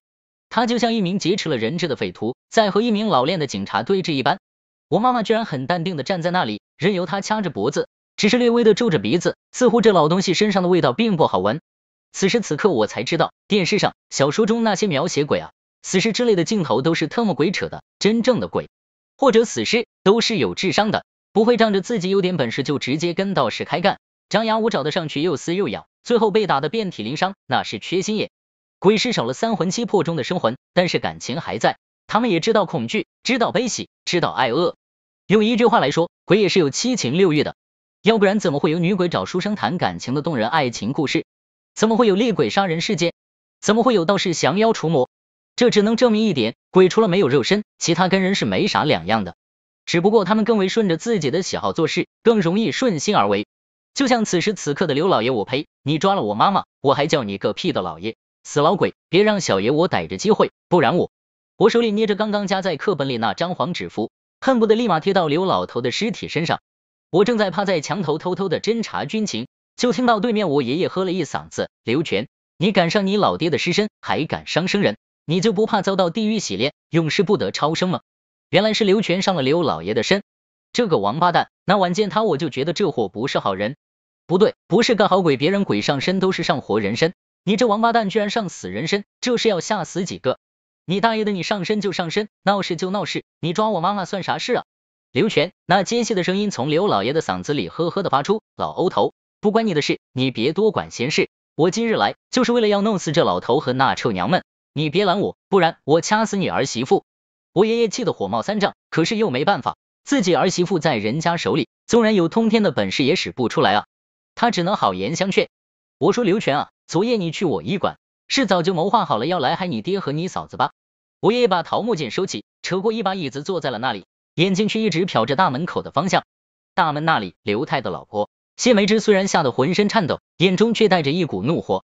刘全的声音里充满了怨恨，没错，我就是要搞死他们俩。我躲在墙头上这个恼火，这小子还是他亲爹生的吗？都说坑爹一族特别奇葩，什么天一哥、嘉兴哥那都弱爆了，就连祖明哥和张木哥都不是对手。那些家伙虽然坑爹，可是也没到把爹给坑死的节奏。看看眼前这位，自己都死了，还专门跑回来坑爹，还专门挖个坑把自己亲爹给整死了，坑爹到极致，不过如此啊！我正躲在墙头，在心中恶狠狠的谴责刘全这货，结果刘全一句话，把我又差点从墙头吓掉下去。这世界上最让你意想不到的事情是什么？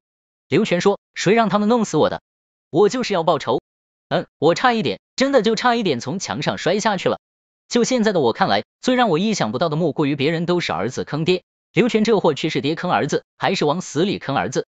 就在我满以为刘全这小子在胡说八道的时候，这哥们就跟陷入了回忆一般，口中喃喃道，我不就是好吃了点，好玩了点，好赌了点吗？刘全一边讲着，一边发了狂，他疯狂的问道，他们凭什么要杀我啊？就是这个老不死的，我还是不是他亲儿子？他为什么要杀我啊？哦，老头，你说我也是条人命，难道我就该死？天哪，还真是刘老爷杀了他亲儿子。不会吧，村里不是传闻刘全死于心脏病吗？难道这里面另有隐情？那老头一把年纪了，他那个嫂子也是又矮又瘦的类型，怎么可能搞得过他一个大小伙子？哼！一声冷哼响起，打断了刘全的自言自语。我转头看去，发现这声音居然是站在门口双腿打摆子的谢梅芝发出来的。这娘们不知道发的什么疯，虽然她还是很害怕，虽然她仍然在打抖，但是她还是咬着嘴唇怒斥道：你还真是该死，你那是好吃了一点吗？你家里但凡有点味道的东西都被你先吃了，你那叫好玩一点吗？一个月有30天不回家，好不容易回来1天还是回来要钱，你那叫好赌一点吗？家徒四壁了，都穷到老鼠进屋都哭的程度了，你娃还能跑回来把老爹的床板拆了去赌一把？你那是拆床板吗？那是拆你爹的棺材板啊！你说说你该死不该死？我心中跟着谢梅芝的话，一条条的驳斥着刘全的罪行，突然发现这小子还真该死。我虽然小，但是也知道劳动致富的道理，同样知道赚钱不易，节俭守成是美德。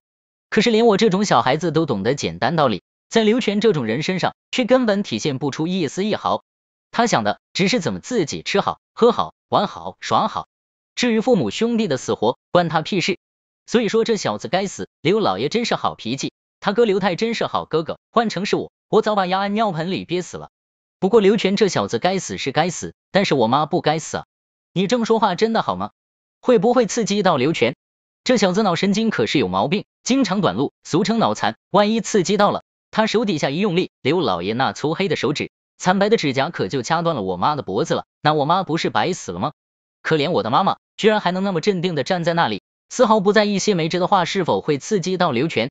他只是在刘全说出自己是被他老爹杀害的时候，瞳孔微微缩了缩，然后又归于平静。果然，刘全被谢梅芝一顿数落驳斥的火冒三丈，气得他控制的刘老爷的尸身都在发抖，一具尸体浑身发抖，你可以想象有多恐怖了吧？我该死，我该死，有警察叔叔管我，轮得到你们对我下手吗？可怜我死得冤啊！刘全死得冤几个字喊出口的时候，我发现刘老爷的尸体体表隐隐的泛出了一股红光。与此同时，我爷爷的脸色也是微微一变，伸手在腰间的布袋里摸出了一张蓝色的纸片。我自然认得那是符咒，我爷爷跟我讲过，符咒分5种，黄、蓝、紫、银、金，威力也是从小到大，不同道行的人使用起来威力也不一样。道行不够的人妄图使用高级符咒的结果是很严重的。我爷爷说以他目前的能力，只能使用紫色的符咒，银色和金色的那得是得道的高人才能使用的，而且符咒的画法也是很有讲究的。黄色的就不用说了，作为最常用的符咒，只要粗懂道法的人，随时随地都可以画出来，只是威力大小跟人的道行有密切关系。至于蓝色以上的符咒，那要求就高了，必须沐浴更衣清心，做到心神合一才可以画出来。当然所谓的沐浴更衣清心，实际上就是为了让自己的心静一些，做到专一。一些得道的高人也是可以不用这个过程就能做到心神合一，那肯定是道法高深之人。据传我们祖上那位开辟鬼医一门的老祖宗，就可以随时随地的做到心神合一。紫色符咒那是随意画，至于银色、金色的符咒也是有用过的。那位老祖宗的一些事情，我到现在也没彻底的搞明白，不得不感叹其修为之深，不是我等小辈可以揣测的。此时我爷爷拿出了蓝色符咒，可见这刘全已经有了一定的怨气累积，毕竟死了2年了还不肯去投胎，心中一口怨气不出，越积越深，再被谢梅芝一刺激，有了些本事也是正常的。普通的鬼魂是不具备攻击力的，最多让你精神上暂时迷失，然后出现一些幻觉，比如我们常说的鬼打墙，这种情况就是普通的鬼魂造成的。而厉鬼则不同，厉鬼是怨念极深导致性情大变的鬼魂，他们已经具备了一些攻击人的能力，比如我们常说的鬼压床。其实这么算起来，厉鬼也不是特别吓人。我爷爷拿出一张蓝色符咒，着实有些大材小用了。我估计是我妈妈被刘全抓住，我爷爷救人心切，所以拿出了厉害一点的符咒。我爷爷刚刚拿出符咒，刘全就感应到了危险，他立刻对着我爷爷吼道：别动，老欧头，我知道你是这片地界的阴官，厉害的紧，但是你要知道，我这么多年在地府那边，你们这些阴官的本事我是一清二楚，你敢乱动，我就掐死你儿媳妇。不要，兄弟，当哥的给你跪下了，求求你不要杀人。你在那边需要啥？你说，缺钱哥哥给你烧，缺什么哥哥都答应你。你生前不是想要咱家这房子吗？哥哥待会就搬出去，一把火给你烧过去。哥求你了行不？你放了欧家大嫂，人家是无辜的。刘太跪在地上，偌大个汉子急得直哭，生怕刘全一不留神错手伤了我妈。我活着的时候你们不肯把这房子给我，现在我死了，这破房子我要它什么用？我啥都不要，我就要这娘们死。刘全晃荡着刘老爷的尸体，那满是白霜的面皮和那双突出的眼球，此时看起来尤为吓人。他虽然是对着谢梅芝喊的死，我们大家也都能理解他的意思，可是他那双看起来尤为瘆人的爪子，咋不断的在用力掐我妈妈的脖子呢？我妈妈又不是谢梅芝，你犯得着这么玩命掐吗？我蹲在墙头上看着妈妈被掐，眼睛都红了。刘全这么一威胁，我爷爷顿时不敢动了，只能恨恨地看着他道：人生一世，无非就是个缘，你在人间的缘分已经尽了，为何苦苦的留恋？刘全此时已经疯狂了，他怒吼道：什么叫留恋？我不该死，为什么要我死？为什么？他们凭什么杀我？这个死老头，还有那个该死的娘们，他们一起杀了我，杀了我！这时我爷爷来一句让所有人都能吐血的话：你不该死，那你为什么会死了呢？我真的很想问我爷爷，你这是明显带着歧视心理，满是火药味的提问啊！你这么问，那刘全还不彻底暴走？刘全被我爷爷这句话也给问傻了，呆了2秒后，这货明显的恼羞成怒，开口骂道：该死的臭老头，你们都该死，我不过是想要点钱还债罢了，他们2个人居然将我杀死，难道我的命就这么贱？我不服，我不服啊！放屁，你那是要点钱吗？你欠了多少赌债你自己说。谢梅芝经过刚刚的励志，这会胆子居然越来越大，说话的声调也越来越高，慷慨激昂的像个女汉子般。他站直了身子骨，指着刘全道：你不说是吧？好，我替你说，你欠了15万，15万的赌债啊！别说你要咱家这破房子去卖，你就是把咱家的后山都卖了，也凑不齐这个数。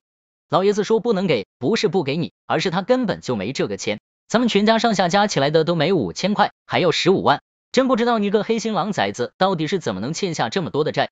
老爷子好声好气的跟你说，给你500块，让你离开蛇山，躲得远远的，没想到你个兔崽子居然见钱眼开，去抢老爷子的钱，老爷子不给，你居然敢打他老人家。要不是我给了你一棍子，老爷子恐怕就要遭你毒手。现在好了，你小子居然还敢回来，告诉你，老娘连你活着的时候都不怕，难道还怕你个死鬼？你不是想我死吗？好啊，来啊，你把欧家嫂子放了，冲我来，来啊！谢梅芝说着话，居然踉跄着向前走了2步。刘全这小子到底是个胆小鬼，活的时候死在了谢梅芝无意间的一棒子下，死了还是怕这谢梅芝，眼看着谢梅芝靠近了，吓得他一个劲的后退。你别过来，你个疯婆娘，你再过来我就掐死他，我掐死他！我看到刘全的手掌在哆嗦，这家伙突然发了狂似的吼了起来，啊，不好！这小子要发疯，我赶忙从墙头站起身，正准备跳下去救人，不曾想这时候甘成雄这混小子也爬上了竹梯，在我身后探出了脑袋，接着嗷一嗓子喊了出来。然后我没下去呢，这小子先一个倒栽葱摔了下去，还是头朝下。我操！你个丧门星，关键时刻居然出了这么个不应该出的乱子！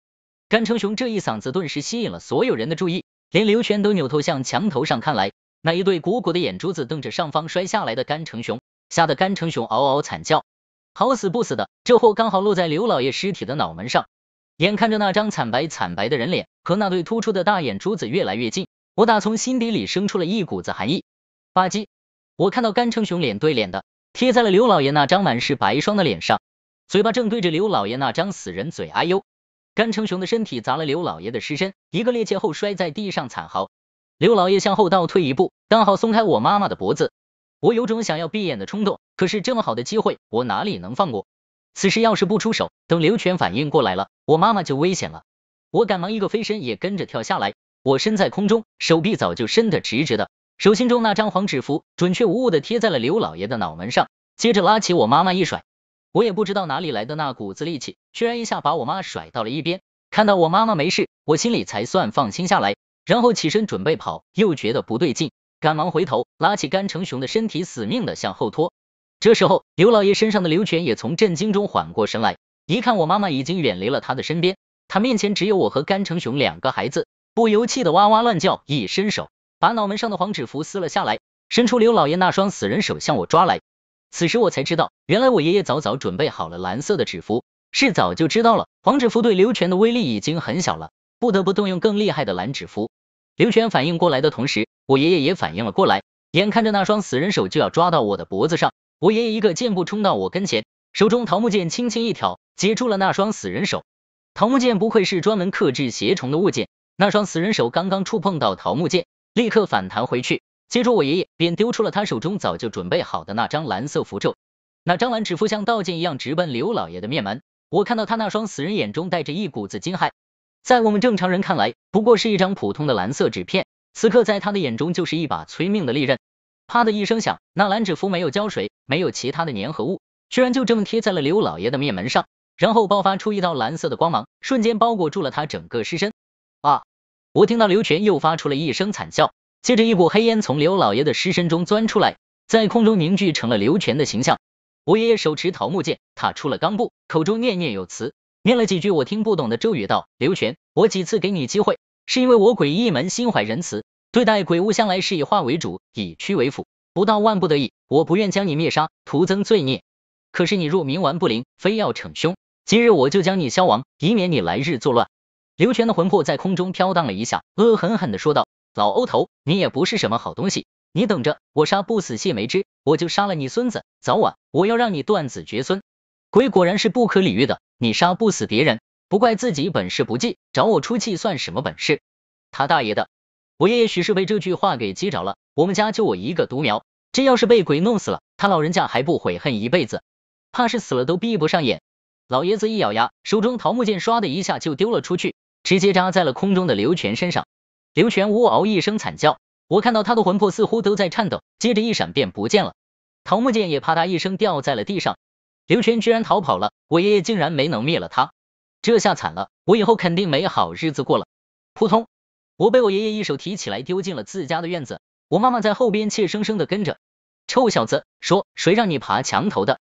我长这么大，第一次见我爷爷发这么大的火，他手里的桃木剑此刻不是驱邪降魔的，而是一把即将抽打我的凶器，让我浑身颤抖。我已经浑身是血了，屁股上还有一块盘子碎片扎在肉里，刚才太激动了，居然浑然不觉。这会是过去了，越发的觉得疼痛。我都这样了，这老爷子居然还对我呵斥连天的，我当时委屈的眼泪就下来了。小兔崽子，这些年老头子我太宠你了，你爷爷我不教训你，你就不知道天高地厚。我爷爷一把把我按在长条凳上，挥起桃木剑就要抽我，可是看着我血呼啦啦、凄惨不堪的裤子，愣是没下去手。哎，我爷爷一把丢掉桃木剑，气得蹲在了一旁，使劲的嘬烟袋。我妈这才抓紧跑进来，轻轻的扯开我的裤子，倒吸了一口冷气。我不知道我妈是怎么把那碎盘子的残渣给我清干净的，我只知道我疼得大呼小叫，眼泪跟不要钱似的狂洒，估计都能接满一小桶了。我爷爷气呼呼的站在一旁，看着我妈给我清理了伤口，从药箱里摸出了一小瓶药粉，一点点的撒在了我的伤口上。还别说，我们家祖传的药粉真是管用，撒在伤口上初时火辣辣的，疼得我直扭屁股，后来居然变得凉凉的，特别舒服。我爷爷给我撒完药，气鼓鼓的问道：小兔崽子，我问你，你刚才为啥爬墙？你知道那鬼上尸身有多危险吗？你还敢跳下去？你真以为凭着你爷爷一张破符就可以降妖除魔了？我怯生生的低着头，低声答道：我没想着降妖除魔。那你跳下去干啥？你没看到你爷爷都不敢轻易动手啊？万一你有三长两短的，让你爷爷我可怎么活？老头子气得胡子都翘上天了，指着我的鼻子好一顿数落。我抬头看了我妈一眼，发现她也是一脸埋怨的看着我，我只好又低下头，一边抽泣一边说：我不是看到我妈妈被抓了吗？我要不是为了救我妈，我能下去吗？你们以为我不怕啊？那刘老爷死相那么凄惨，看着都瘆人。呜，许是我爷爷和我妈都太关心我了，只是在追究我爬墙头，有轻易的跳下去和刘全搏斗的过失，并没有想到我心中的真实想法。我这么一说，我看到我妈妈身体一抖，眼泪也止不住的掉了下来。我爷爷也是一怔，默默的将眼袋锅子别在腰上，拉过我的手问道：您娃子，爷爷问你，今天要是换成另外一个人被抓了，你还敢跳下去不？我抬起头，不知道该如何回答他这个问题，只好低下头默不作声。我爷爷笑了笑，我倒是忘了，你才7岁，这问题问你确实有些难为你了罢了。我爷爷说完，拾起他的桃木剑走了出去。我妈妈立刻一把把我搂在了怀里，眼泪跟雨线似的噼里啪啦的不停的掉。妈的好孩子，你受苦了，妈不需要你救，你记住了，妈再怎么危险也不要你去涉险救妈妈，你看看你这搞的，浑身都是伤，妈就算是死了也不愿意看到你受伤啊。以后你可不能这样了，你妈活了这么大岁数，啥没见过啊，一个死人算啥啊？比这恐怖的我见多了，你以后真遇到啥情况，可不许这样胡来了。我妈搂着我，一边说一边哭，我乖乖的躲在她怀里，任由她的眼泪把我的衣服打湿了一片。或许是我太累了吧，刚刚经历那事又让我的精神过度紧张，这会我迷迷糊糊的居然睡着了。睡梦中，那个身材高大的男子又出现了，他用极尽嘲讽的语气跟我说：你个笨蛋，连个鬼上尸都对付不了，还自称什么男子汉，我看你永远都是个胆小鬼，小屁孩，懦夫。被人当面骂胆小鬼，我怎么能不气恼？我张牙舞爪的上去跟他拼命，结果就是我又一次被他按在地上，挨了一顿大巴掌。啊！我一声喊，从炕上坐起来，感觉屁股下生疼，好像真的挨了一顿巴掌般。我伸手一摸，才想起那里受过伤，现在还没好。又是那个人，每次在梦里看到他都要挨打，他到底是谁？为什么总是出现在我的梦中？我妈这时撩开门帘走了进来，关切的喊道：小宁，你咋了？又做噩梦了？啊，没啊。我极力的掩饰着，看了一眼时间，该死的，又是6点50分，又要迟到了。我赶忙穿衣服，却被我妈拦住了。我让英子给你们老师带个话，就说你病了，休息几天再去上学。你今天好好的在家养伤。我一听不用上课了，当然非常高兴，一把抱住我妈的脸，狠狠的亲了一口，接着又手脚麻利的穿好衣服，跑到院子中，发现以往此时正在吃早饭的爷爷没有在，不由疑惑的看向了院墙那边。虽然我看不到那高高的院墙外到底发生着什么事，可是我猜也能猜到，刘老爷的尸身昨天傍晚诈了尸，后来被我爷爷制服了，今早肯定是要早早的下葬。被鬼上过的尸体这种事情要抓紧处理，因为尸体本就阴冷，再被阴气所聚的鬼上过身，那就是阴气过盛，停在家里久了，对一家人都不好。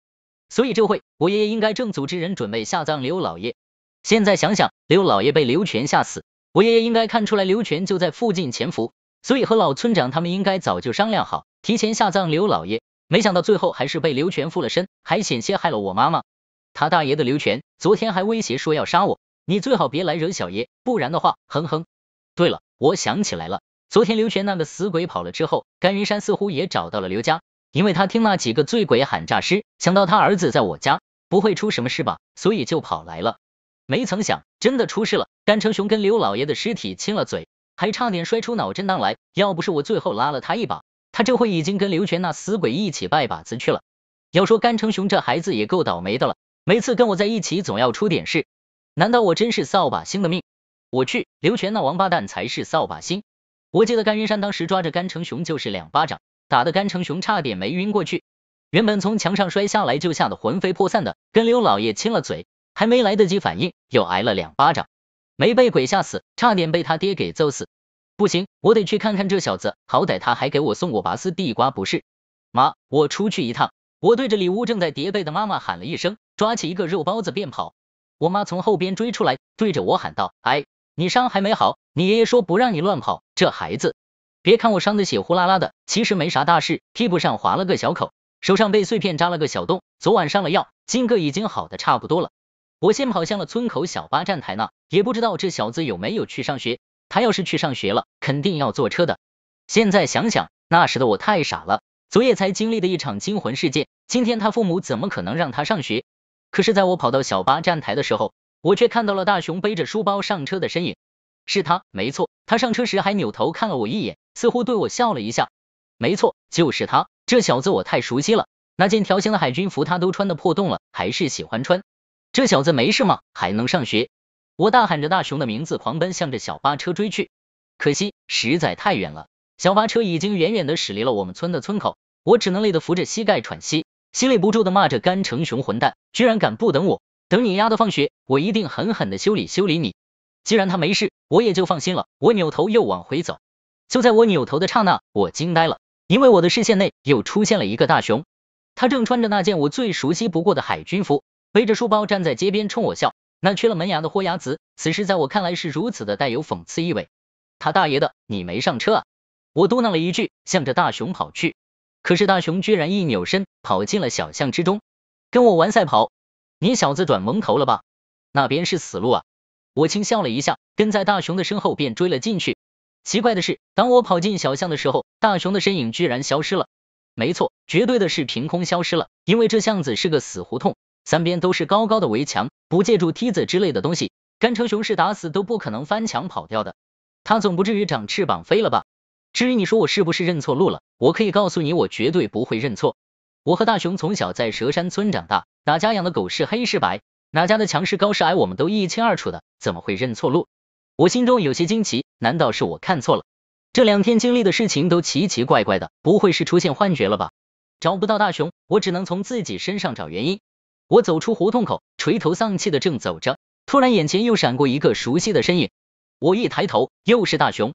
这小子还是跟刚才一样，穿着那身海军服，背着书包，一边跑还一边回头冲我笑。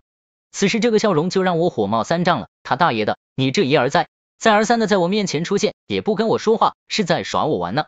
我撒开脚丫子对着大熊就追了下去，这次说啥也不能再让你跑了，抓住你，我肯定狠狠的揍你丫的一顿解解气。我一边追一边纳闷，大熊这小子走的也不快啊，我怎么就追不上呢？他什么时候走路这么快了？我没来由的生出了一股不祥的预感，紧攥的手心里开始微微冒冷汗。不管了，先追上他再说。此时我也火了，闷着头继续往下追。不曾想这小子一路走，我一路追，一直追出了村子，追到了东山边上。然后我看到这小子的身影没入了树林里，不见了。大熊，大熊！我跑到他刚刚消失的大树边上，上气不接下气的喊了几嗓子，却没有人答应我，只有偶尔的几声乌鸦叫。难不成跟我玩捉迷藏？行，别让我把你找出来！我愤恨的喊了一嗓子，钻进了树林里。这一钻，我就不知道自己到底追到了哪里，反正左一下右一下的，不知道跑了多久，我已经累得有些跑不动，只好找了块大石块坐下休息。此时我才发现，我居然又跑到了那夜我和大熊跑丢的那条小路上。对，就是这里没错。我记得那夜我和大熊是背靠背的，坐在一块大石块上睡着了。没错，就是我现在坐的这块石块。看着这熟悉的环境，我不由得浑身打了个激灵。那晚我和大熊睡着之后，不知怎么就跑到了坟地之中，然后发现了那栋古宅，也就是那个大坟包。现在我又一次来到了这块大石块上，却是自己一个人。想到那夜发生的事情，想到那个古怪的红衣老头，那只凶狠的鬼爪子，我真的有点害怕了。难不成是那个老头把大熊抓了？我感觉自己的脑门在往外冒汗，怎么会这样？我怎么又跑到这里了？虽然这是白天，但是在这荒郊野岭的，我依然特别的害怕。我感觉周围阴森森的，寂静的让人感到恐怖。我发誓，并不是只有晚上才会有阴森害怕的感觉。当你一个人站在一片荒郊野岭，身边一个人都没有的时候，你也会感到阴森害怕。尤其是你知道，就在你的身边附近，不知道什么地方，就有可能藏着一片坟场的时候，那种未知的恐怖感，让我浑身的鸡皮疙瘩都冒了出来。一阵阵的冷风吹过，吹得树叶哗啦哗啦响，就像一群鬼在鼓掌，吓得我手心直往外冒冷汗。我想哭又不敢哭，我不住的给自己打气。欧宁，你是老欧家的种，你爷爷是阴官，是这片地界上的老大，你怕什么？恍惚中，梦里的那个人好像又出现了，他不住的骂我，你个胆小鬼，你就是个懦夫。不，我不是胆小鬼，我不是懦夫。我的胸前那块羊脂玉似乎微微发凉，一瞬间我猛地清醒过来，警惕的观察着四周，我没有找到那片坟场，也没有看到那座硕大如小山一般的坟包。我强自让自己镇定下来，手里攥着胸前的羊脂玉，开始寻找出路。我一边走一边在地上做着各种各样的记号。当我走到了另外一个山头的时候，我终于松了口气，因为那种阴森的感觉已经减轻了不少。我站在山包上面向下眺望，远远的似乎看到了几道人影，我不由得十分兴奋，立刻钻入了树林，对着那几道人影跑去。有人就不怕了，这附近方圆几里就蛇山村一个村落，这些人肯定是我们村的，既然是我们村的，那我还怕什么呢？我在树林中狂奔，一直跑了很远，渐渐的距离那些人越来越近，我已经能听到他们的说话声了。就这里，埋上炸药，先把那破石碑炸掉。什么？你们要炸这里？这里不能炸。废什么话，钱你都收进口袋了，地都是我们的了，我们爱怎么办就怎么办。那不行，这地不能卖，我不卖了。把他弄一边去，合同都签了，再多嘴就抽他。不行，不能炸，你们混蛋，这里是我老刘家的祖坟，不能炸。破石碑。我不由得刹住了脚步，找了棵大树躲了起来，远远的盯着那些人。此时我才发现，这些人说话的声音有些陌生，似乎不是我们村的。他们这是在干什么？我悄悄的躲在树后，远远的看到了一座血红石碑，那石碑上残破不堪的红色，带着一种诡异的吸引力，让人忍不住就想去看。这不是那晚我看到的石碑吗？原来我兜兜转转的转了一圈，居然又走到了这里，亏我还满心欢喜的以为自己走出了包围圈，搞了半天又被鬼子撵上了。刚才那人说什么？老刘家的坟场？这声音听着有点耳熟，到底是哪个老刘家？这小子的祖宗挺会看风水啊，把祖坟埋在了这么个破地，跟那个东西做邻居，也不知道那东西跟刘家这些祖宗相处的怎么样。嘿嘿，我心里害怕的同时又对这些人感到奇怪，他们刚才说什么炸掉这石碑？他们要干什么？上次出了那事，我爷爷就跟我说过，这石碑和古坟下封印了一个很危险的东西，一旦出来了，恐怕整个蛇山村都要遭难。但是那东西具体是什么，他老人家也不知道，反正是不能随便招惹就是了。这秘密就他老人家一个人知道，哦不，可以说只有我们欧家人知道。我爷爷说我的太祖爷爷那本算起，口口相传，一直传到了我这里。此地那东西如果不出来作乱，万万不可轻易招惹。一旦那东西出来惹事了，可以用引魂劫烧做压制。那东西和我们祖上相处上百年，也会给些面子，不会轻易出事。我和大雄那天是命大，刚好在要进门的时候被我爷爷拦住了。要是真的走进了那扇红大门，就算他老人家有天大的本事，也救不出来我们了。至于大雄的魂魄被锁在墓碑中，我爷爷用引魂劫烧加压制引出大雄的魂魄，那东西想来也颇觉不爽，才会在最后时刻出手，结果却被我爷爷用竹枪扎伤。对方认出了是我欧家人在做法，这事也就此罢了。那次事件后，我爷爷就把这事跟我说了，并且一再叮嘱我一定要保护好胸前这块阳之玉，因为那东西似乎惧怕这块玉。欧家祖祖辈辈都带着这块玉降妖除魔，此玉早已经有了灵性，它的价值已经不是能用钱来衡量的了。又扯远了，此时眼皮子底下这些人想要炸坟，这不是想要把那个为祸一方的东西放出来的节奏吗？不行，我得想办法阻止他们的行为，万一那东西出来了，这得祸害多少人啊！然而我的想法是好的，但是有些事偏偏就是事与愿违，还没等我想到办法，对方都已经做好了一切的准备工作。他们的行动干净利落，毫不拖泥带水。石碑两侧挖了2个2尺深的深坑，2只雷管往石碑下一按，炸药一埋，引线一捋，眨眼间就做好了引爆准备。不光是那石碑，就连那个小山式的坟包外也埋了炸药。装好了炸药，几个人快速的后退，其中一名个头瘦高、眼睛很小的男人点起了一根烟，眯缝着眼睛，像是带着一种希冀的眼光看着那红色石碑，那是一种贪婪的欲望，仿若那石碑下有什么他迫切需要的东西一般。都藏好了，小心别误伤小眼睛。男人说完这句话，将烟头在引线上一按，扭头就跑。他跑的速度极快，比那些什么世界冠军也毫不逊色，眨眼间已经跑出了100-200米远。轰隆一声震天价般的声响，那座石碑被炸得四散碎裂，无数的碎石块像是炮弹一般四处纷飞。我感觉脚下的大地在晃动，身子不受控制的摇晃，整个人仿佛都要被颠起来一般。我赶忙抱紧了身旁的一棵大树，使出了吃奶的力气才让自己的身体固定住。地动山摇的大概10几秒之后，总算是稳定下来，我感觉自己都有些晕头转向了，迷迷糊糊的从树身上爬下来，一下子就栽倒在了地上。不曾想那几个人在山体稳定了之后，早就从藏身之处走出，我一下来立刻被那名敏锐的小眼镜男人发现了。他回头看了我一眼，就一眼，我就感受到了那股子凛冽的杀气，这家伙手上一定有过人命案，绝对是那种杀人不眨眼，眨眼都能吓哭小孩的家伙。我当时吓得魂不附体，扭头就跑。小眼镜男人对着他身边的一个汉子努了努嘴，那汉子立刻向着我追了过来。我刚刚才从山体晃荡中反应过来，这会走路还东倒西歪的，哪里跑得过那汉子？没跑出多远就被那汉子抓了回来，一把丢在了小眼镜男人的面前。那小眼镜男人捏起我的脸看了一眼，冷哼一声道：丢下去。此时我才发现那炸药的威力巨大，在这破石碑附近，不少坟头前的墓碑都因为这场爆炸倒下或震碎，更有甚者连坟头都炸平了，只剩个光秃秃的墓碑立在那里。想来这些坟头里埋着的都是那个人的祖宗，他们把那石碑的碑身被炸断了，一半不知去向，还有一半只剩下了碎块。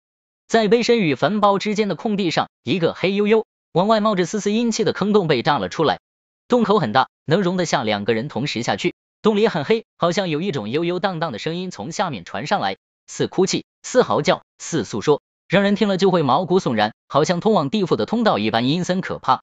洞边的灰土簌簌的往下落，仿若落入了无尽的深渊，深不见底的坑洞犹如一张择人而噬的兽口，随时等待着食物的进入。在另外一边的坟场里，一个人趴在各个坟头间的地上，双手合十，不住的叩拜，痛哭流涕。我似乎明白了什么，这伙人该不会是一伙盗墓贼吧？小眼镜男人说了丢下去的意思，那就是把我丢进那个黑黝黝的洞里。那汉子二话不说，提着我就跟提着小鸡仔一样走向了那个黑洞。别，千万别，高先生，这小子是我们村老欧头的孙子，那老欧头可是10里8乡出了名的阴阳先生，这洞里黑漆漆的看着瘆人，你把他丢下去，万一出点啥事可咋整？要是让那老欧头知道他孙子死在了我家的山头上，那还不把我害了？这时候一个熟悉的声音从坟地里发出，我抬头一看，居然是刘大壮这老小子。原来这片山居然是他家的山，那这附近这些坟头，不用说也是他家的祖坟了。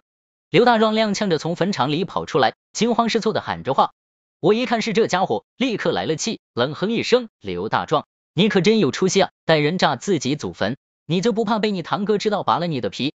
刘大壮的堂哥在县城里当个什么粮食局的科长，据说有钱有势，逢年过节的总要回来扫扫墓，祭祭祖。刘大壮经常搞山货跑城里，全靠他这个堂哥照顾，他堂哥要是知道刘大壮带人炸了他们刘家的祖坟，那肯定跳起来抽丫的。当然这些小道消息我也是听我们村里那些老娘们闲扯时说出来的。我这样一说，刘大壮的脸色就变了。我……刘大壮指着我，愣是半天没说出一句完整的话来。我对着刘大壮喊道：你个屁你！我爷爷说过，这坟里埋着的是个厉害鬼，你就等死吧你！其实我也不知道那坟里埋的到底是什么，只能用厉害鬼这个词来吓唬刘大壮了。同时我也用这句话来吓唬小眼镜男人带来的那些人。果然我这么一说，那几个的眼里明显的流露出了一丝恐惧，但是那小眼镜男人却毫不在乎。他眯缝着眼睛走到刘大壮面前，用阴森森的语气说道：把这个小孩子扔下去，就没有人知道你炸了你们家祖坟了。刘大壮连连摆手，不能啊，高先生。那小眼镜男人嘴角勾起了一个诡异的笑容，一脚将刘大壮踹了个跟头道：那你们两个就一起下去吧。厉害鬼，我倒要看看这厉害鬼有多厉害，去把他们俩都丢进去探探路。跟着小眼镜男人一起的那几个汉子立刻对着我们围了上来。刘大壮突然奋力的挣扎着，一脚踹翻了一名上前抓他的汉子，接着扑倒了抓着我的那名汉子，一把把我丢在了一边。快跑！刘大壮推开我，把自己的身子挡在了我身前。我一愣，随即明白过来，这小子是故意在小眼镜男人面前装怂，这回对方要杀人灭口了，刘大壮再不反抗就真的要死了。我左右看了一眼，心说这四处都是坟圈子，我往哪跑啊？哟呵，没看出来，你这财迷还挺仗义，我看你们往哪跑？小眼镜男人一个箭步冲到了刘大壮面前，一把抓住了刘大壮的头发向下一拉，刘大壮甚至都没来得及反应，鼻梁就撞在了小眼镜男人抬起的膝盖上，鼻血狂飙，刘大壮头向后一翻，登时晕了过去。我当时就吓了一跳，刘大壮也是农村汉子出身，那身体素质也是杠杠的，就这样一个膝撞就给顶晕了，这个小眼镜男人还是人吗？我感觉自己今天凶多吉少，搞不好真要被丢进那个黑漆漆的洞内。丢下去！小眼镜男人冷冷的说道。他手下那几个汉子再次冲了过来。我看着倒地昏迷的刘大壮，这家伙虽然卖山卖出了差错，可是那不能全怪他，就算他不卖，以对方这些人的秉性，那也是要炸山开坟的。从刚才刘大壮的表现来看，他敢一个人对抗这么多人，还想着让我逃跑，从这方面来讲，他就是条汉子。我爷爷说过，老欧家的人没有一个不是汉子的，此时此刻我可不能当怂包。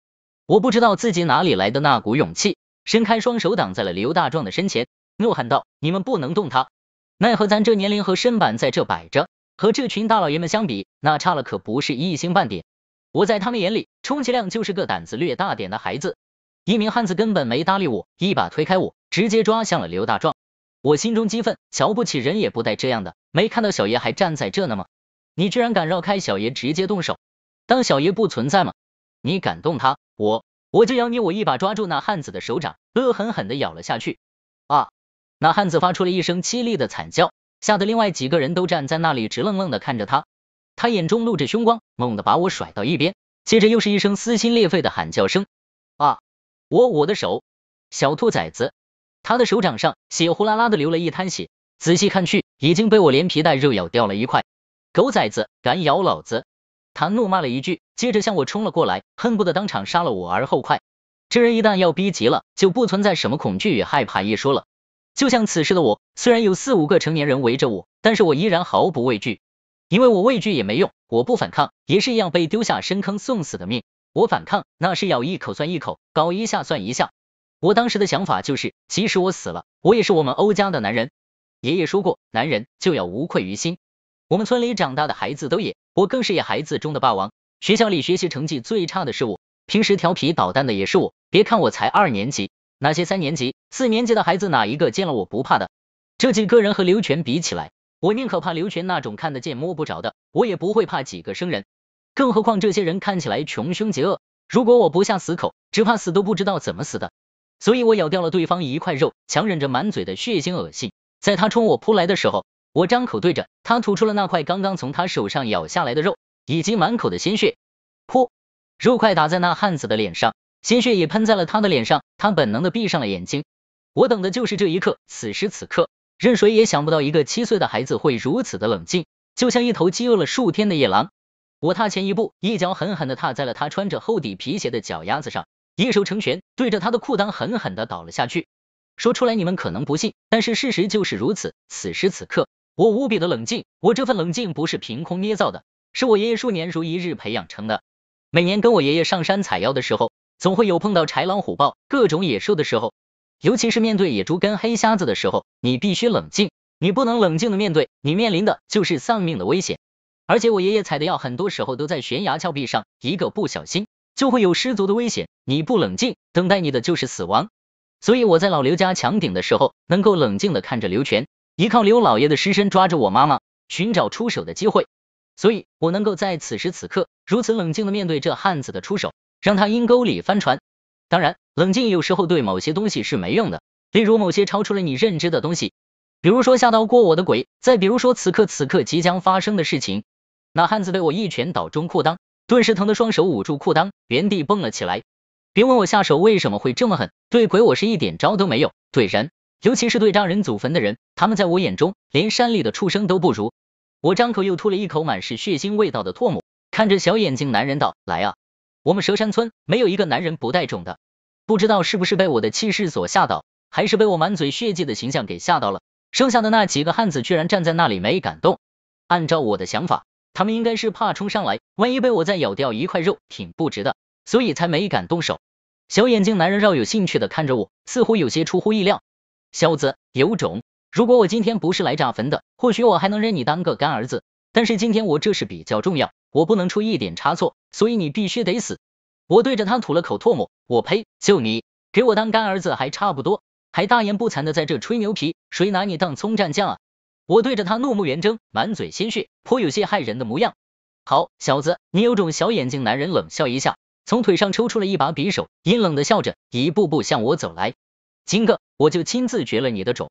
我皱眉看着他一步步走近，一股无形的压力扑面而来。或许这就是人们口中所说的杀气吧。这个小眼睛男人是真的想杀我，我看得出他是个心狠手辣的角色，即使此时此刻在他面前是个糟老头，或者是个婴儿，他都会毫不留情的下手。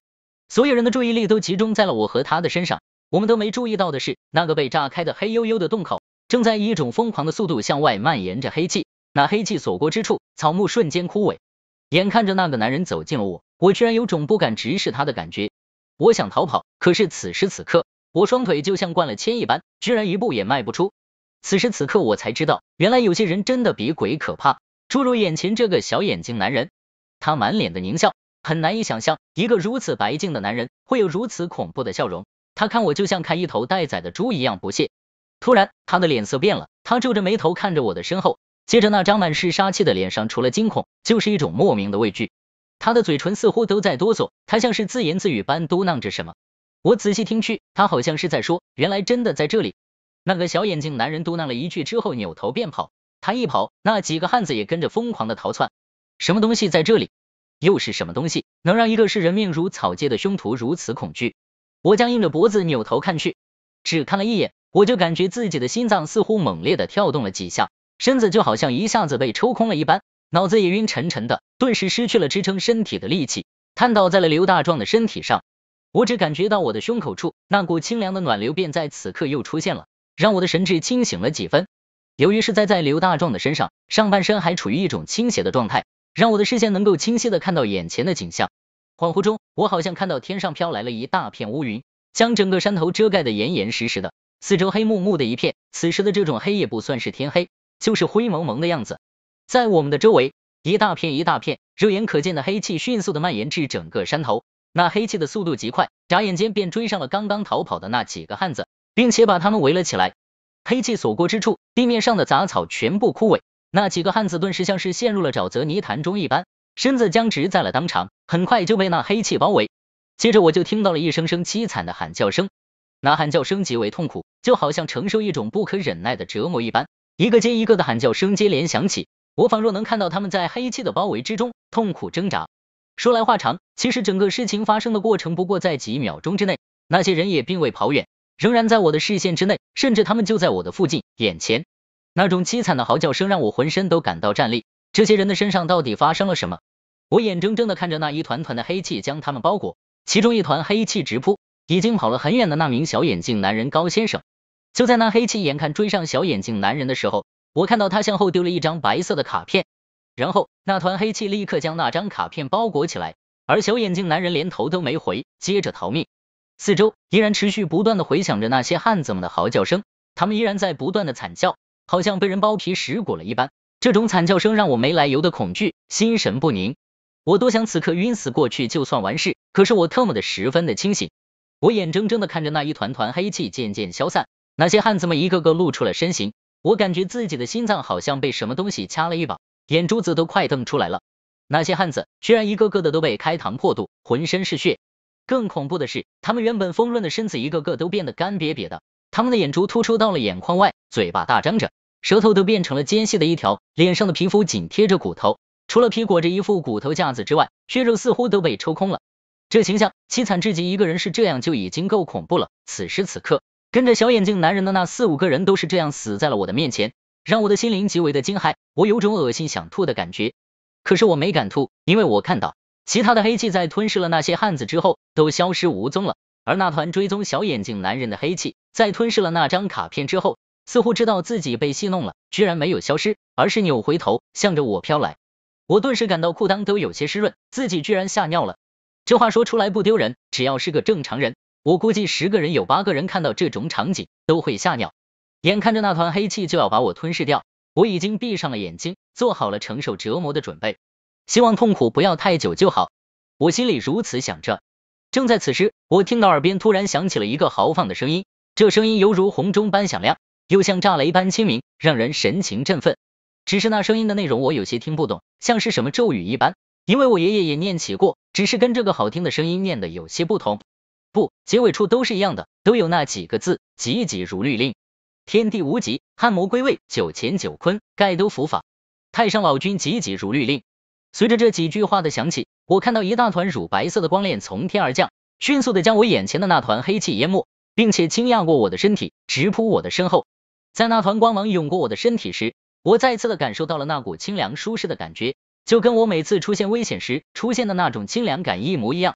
这种清凉感立即驱散了我体内的不适，我转头向后看去，却只看到了一团黑气迅速的收拢，钻入那个黑洞之中，并且周围的沙石就像被一场龙卷风卷起了一般，被一股强大的阴风迅速的卷入那个坑洞之中。硕大的沙粒泥块击打在我的身上，疼得我痛苦不堪。有几颗石子敲在我的胳膊上，我的胳膊顿时变得红肿一块。我只能双手捂头，藏在刘大壮的身体下，希望不要被这场沙尘暴要了小命。这阵阴风过后，我缓缓的睁开眼，待我仔细看时，原本黑漆漆的洞口已经瞬间填平。我之前见到的景象犹如做梦了一般，心中除了惊骇，再去想我看到的那一幕，却无论如何都想不起来了。我缓缓的抬起头四处张望，立刻看到了一个高大的男人向我走来。他穿着一身黑色的风衣，头发很短，脸如刀削，鼻梁很高，手中很随意的拿着一根藤条。他的形象我如此熟悉，就好像见过千百遍一样。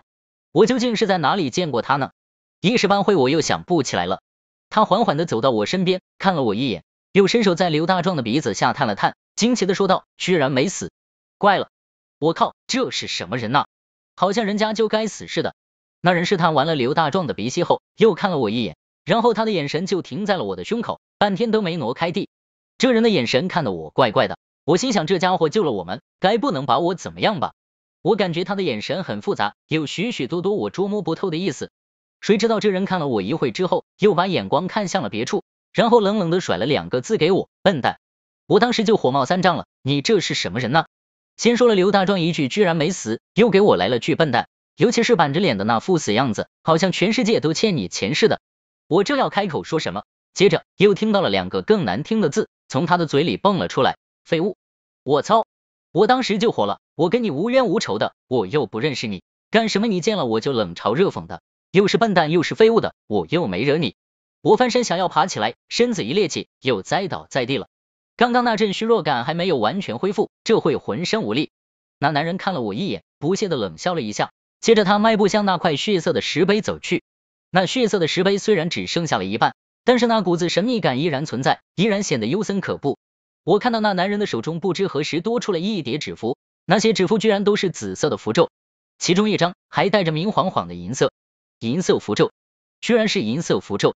我惊奇的看着这个男人，这家伙居然能动用银色符咒，难道他就是我爷爷口中的那些高人？那男人似乎知道我在看他，根本没在意我惊奇的眼神，走到那石碑前，他居然又扭头看了我一眼，然后他开始迈步。他的步子迈得很缓慢，开始的时候居然和我爷爷在做法事时迈出的钢步一模一样。不一样的是，这男人的踏步的同时，他的身体也在做着各种别扭的动作。之所以用别扭这个词，是因为这些动作根本不是正常人能做出来的。他的胳膊、脖子、腿，甚至腰和屁股都在不住的抖动，一个又一个动作缓缓的做出来。伴随着这些动作，他踏出的步子一步比一步有力，一步比一步具有威势。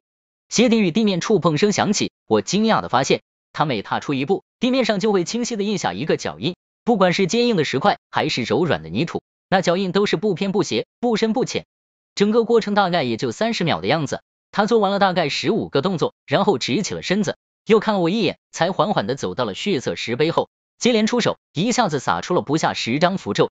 那些符咒在空中无火自燃，落于石碑与坟包之间的地面上，发出吱吱啦啦的响声。地面上一股股的黑气冒出，好像农村里烧麦秸秆时的景象。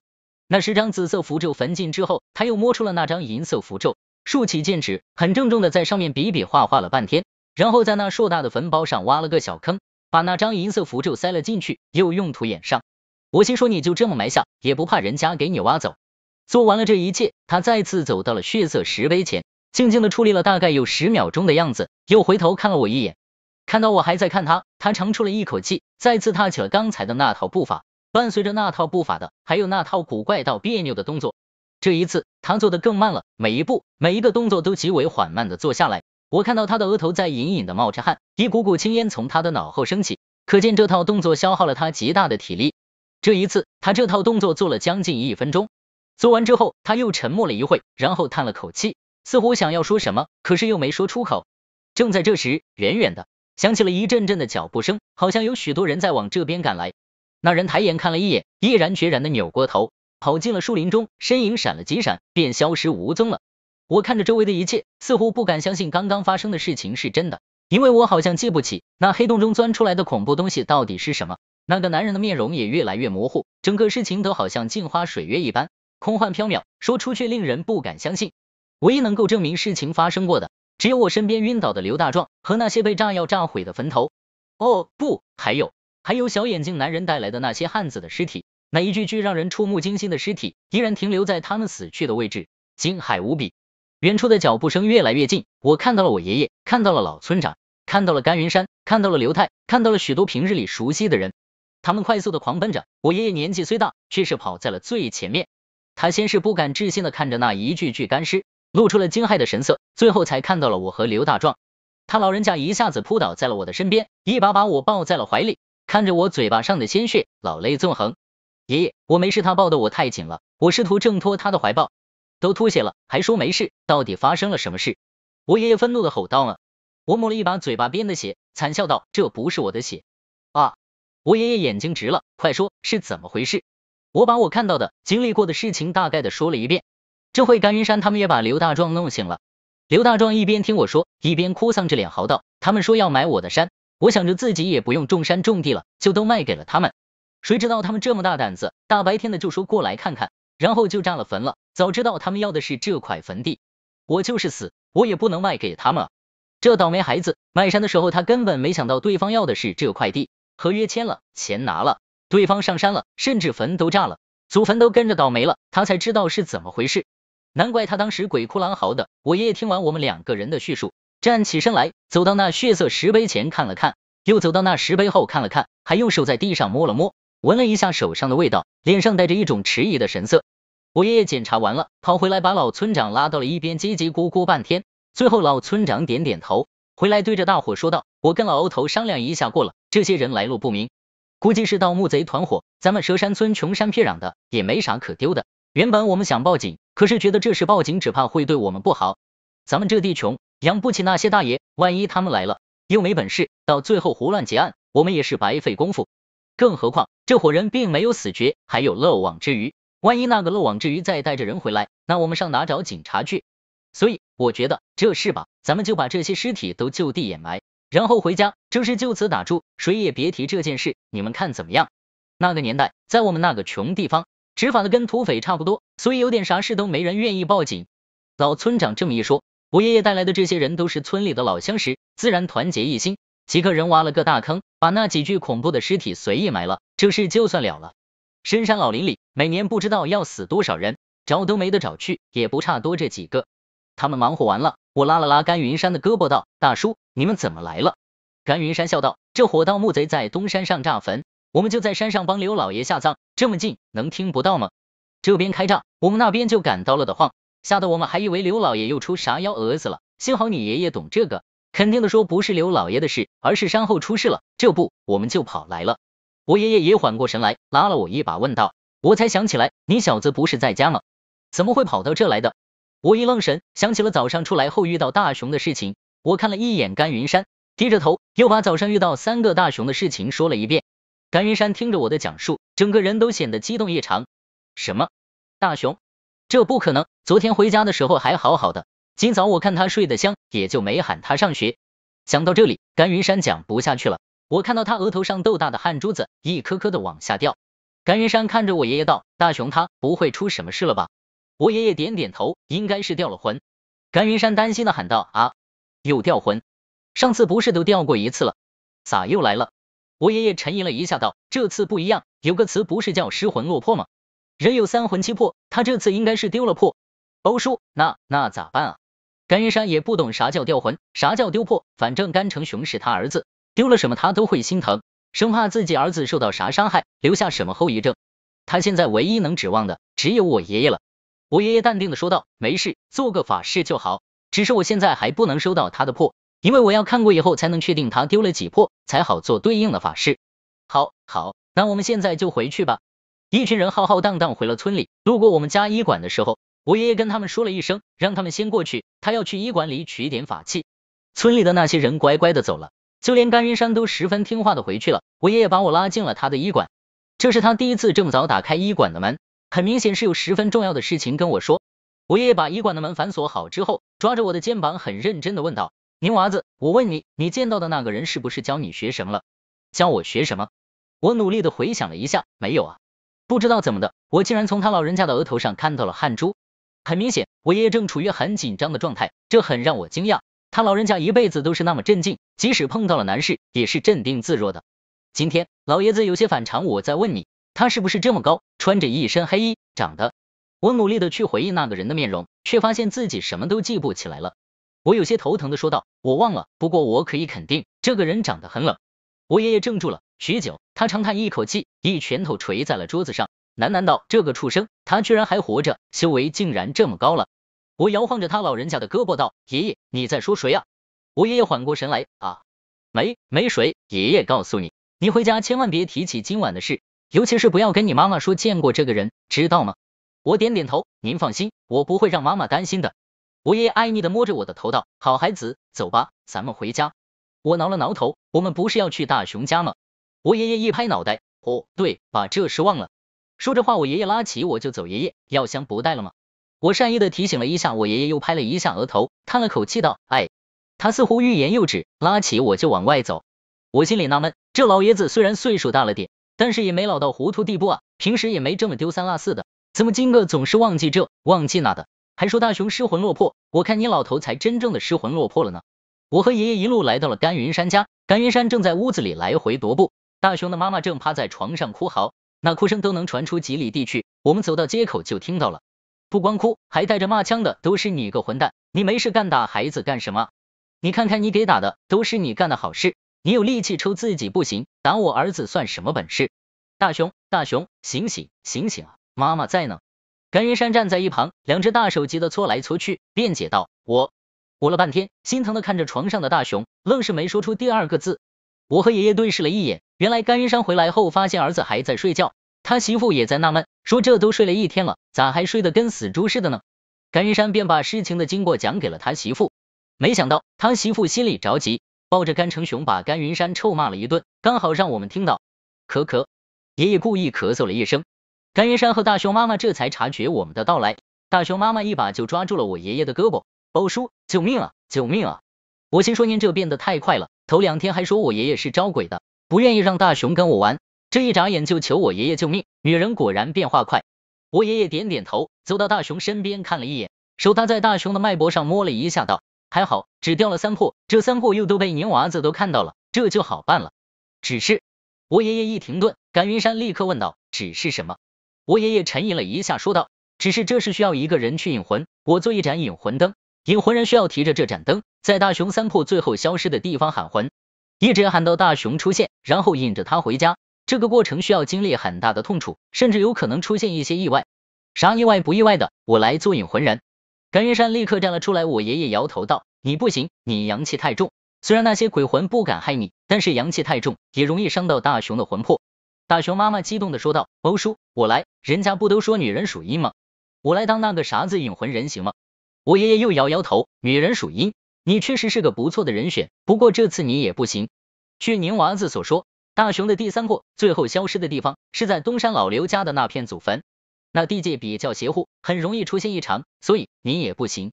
大雄妈妈急得都哭了，他爸不行，我也不行，那可咋办啊？我爷爷转头看向了我心中咯噔一下，想到2次在那血色石碑旁出现的事情，现在都会腿肚子打颤，让我去。我真的很想问一句，你到底还是不是我亲爷爷啊？哪有爷爷把自己孙子往鬼窝送的？可是看到大雄躺在床上那奄奄一息的样子，我又心中不忍，这可是我的好朋友啊。罢了，为了朋友，我就牺牲一次吧。爷爷，你说吧，该怎么做？我踏前一步，坚定的说到，那神情就跟即将抱着炸药爆炸宝的烈士一般壮烈。我爷爷笑了一下，不错，我欧家的种就该如此。我去，我真想对着老头子竖根中指，可是那样太不孝了，我忍了忍，还是没敢做出那个讨打的动作。宁娃子天生幽冥眼，可以看到鬼怪，并且他还是个孩子，阳气足，但是刚气弱，鬼魂畏惧却不会受损，能起到震慑作用，却不会伤害其他鬼魂，是最好不过的了。更何况他跟大雄还是发小，两人的缘分深远，由他来去为大雄引魂，最适合不过了。我先给大雄贴3道体魄符，封住他3魄窍位。宁娃子提着引魂灯，去大雄魂魄消失的位置喊魂，喊出大雄的魂魄后不要停，要一边喊一边领着他的魂魄回家。到了家里，就由我来让他的魂魄归位。天生幽冥眼，我心中好奇，这又是啥子眼？只听说天生阴阳眼的，没想到还有天生幽冥眼的。不过那时候我年纪小，总感觉这个天生幽冥眼听起来那么霸气，独一无二的感觉。当时我那个得意劲就甭提了，心情舒畅了。对于我爷爷让我去喊魂的那种心理芥蒂也就彻底消散了。毕竟是自己爷爷，而且要救的还是自己的发小，我怎么会有不舒服的感觉呢？我爷爷从衣药箱里摸出了一张白纸和一把小剪刀，我发现他那不是药箱，简直就是百宝箱，居然连这种东西也有。我爷爷把那张报纸折了几折，一下一下的剪着那张白纸，我发现他那粗大骨节焦黄皮肤的手此时显得特别巧，比那些经常拿鞋底绣花的大姑娘的手还要灵巧，几下就把那张白纸剪成了纸灯的形状。接着他拿了根红绳在那纸灯上一串，打了个结，双手拉着两边一拉，一个小小的灯笼就做成了。他又到门口折了根柳条，在那个结上一挑，递给我道，拿好。我小心翼翼的拿着那个比海碗大不了多少的纸灯，用手指碰了碰灯纸，心说这也太脆了点，万一不小心戳破了怎么办？我正琢磨着，他老人家又加了一句，小心点，别戳破了。我赶忙把手缩了回来，然后他又拿了一支小小的蜡烛，点着了，小心翼翼的放入纸灯内，看着那摇曳的灯火道，你要注意，这灯不能灭，灭了大雄就找不到回来的路了。我看着那指节长的小蜡烛，哭道，爷爷，这也忒短了，估计一个来回就烧没了。我爷爷给了我一巴掌道，回来一次换一根。哦，我喃喃的答应了一声。我爷爷大手一挥，去吧，到大雄3个魂魄消失的地方把他带回来，一切都看你了。哦，我又应了一声，接着瞪大了眼珠子，牙齿打颤，就我自己吗？我爷爷道，废话，谁还跟你一起啊？就你自己，去吧，小心点，万一真的碰到什么事情，就用我教你的咒语，然后把我给你的纸符丢出去。甘云山担心道，这小宁才7岁，让他一个人去做这种事，不好吧？万一……我爷爷怪眼一翻，瞪着甘云山道，乌鸦嘴。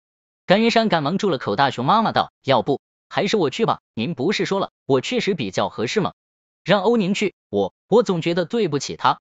我爷爷摆摆手道，我琢磨着应该不会出什么事，东山那坟地宁娃子都去过2次了，也没出事，证明那东西不会轻易的惹他，那东西都不惹他，其他应该没啥大不了的东西了。而且那东西被人用银符封印了，最近应该不会再出来作乱了。我爷爷最后还是嘱咐了我一句，我看出了他心中的担心，心说自己的爷爷怎么可能不担心自己的孙子呢？我笑了笑，捏着他塞给我的2张黄纸符，喊道，爷爷放心，保证完成任务。说完，我扭头义无反顾的走了出去。我爷爷看着我的背影，欣慰的点了点头，叹道：“您娃子，别怪爷爷狠心。我们欧家世代为鬼医，打小就要接触这类事，你不历练就不会长大，以后又怎么能有出息呢？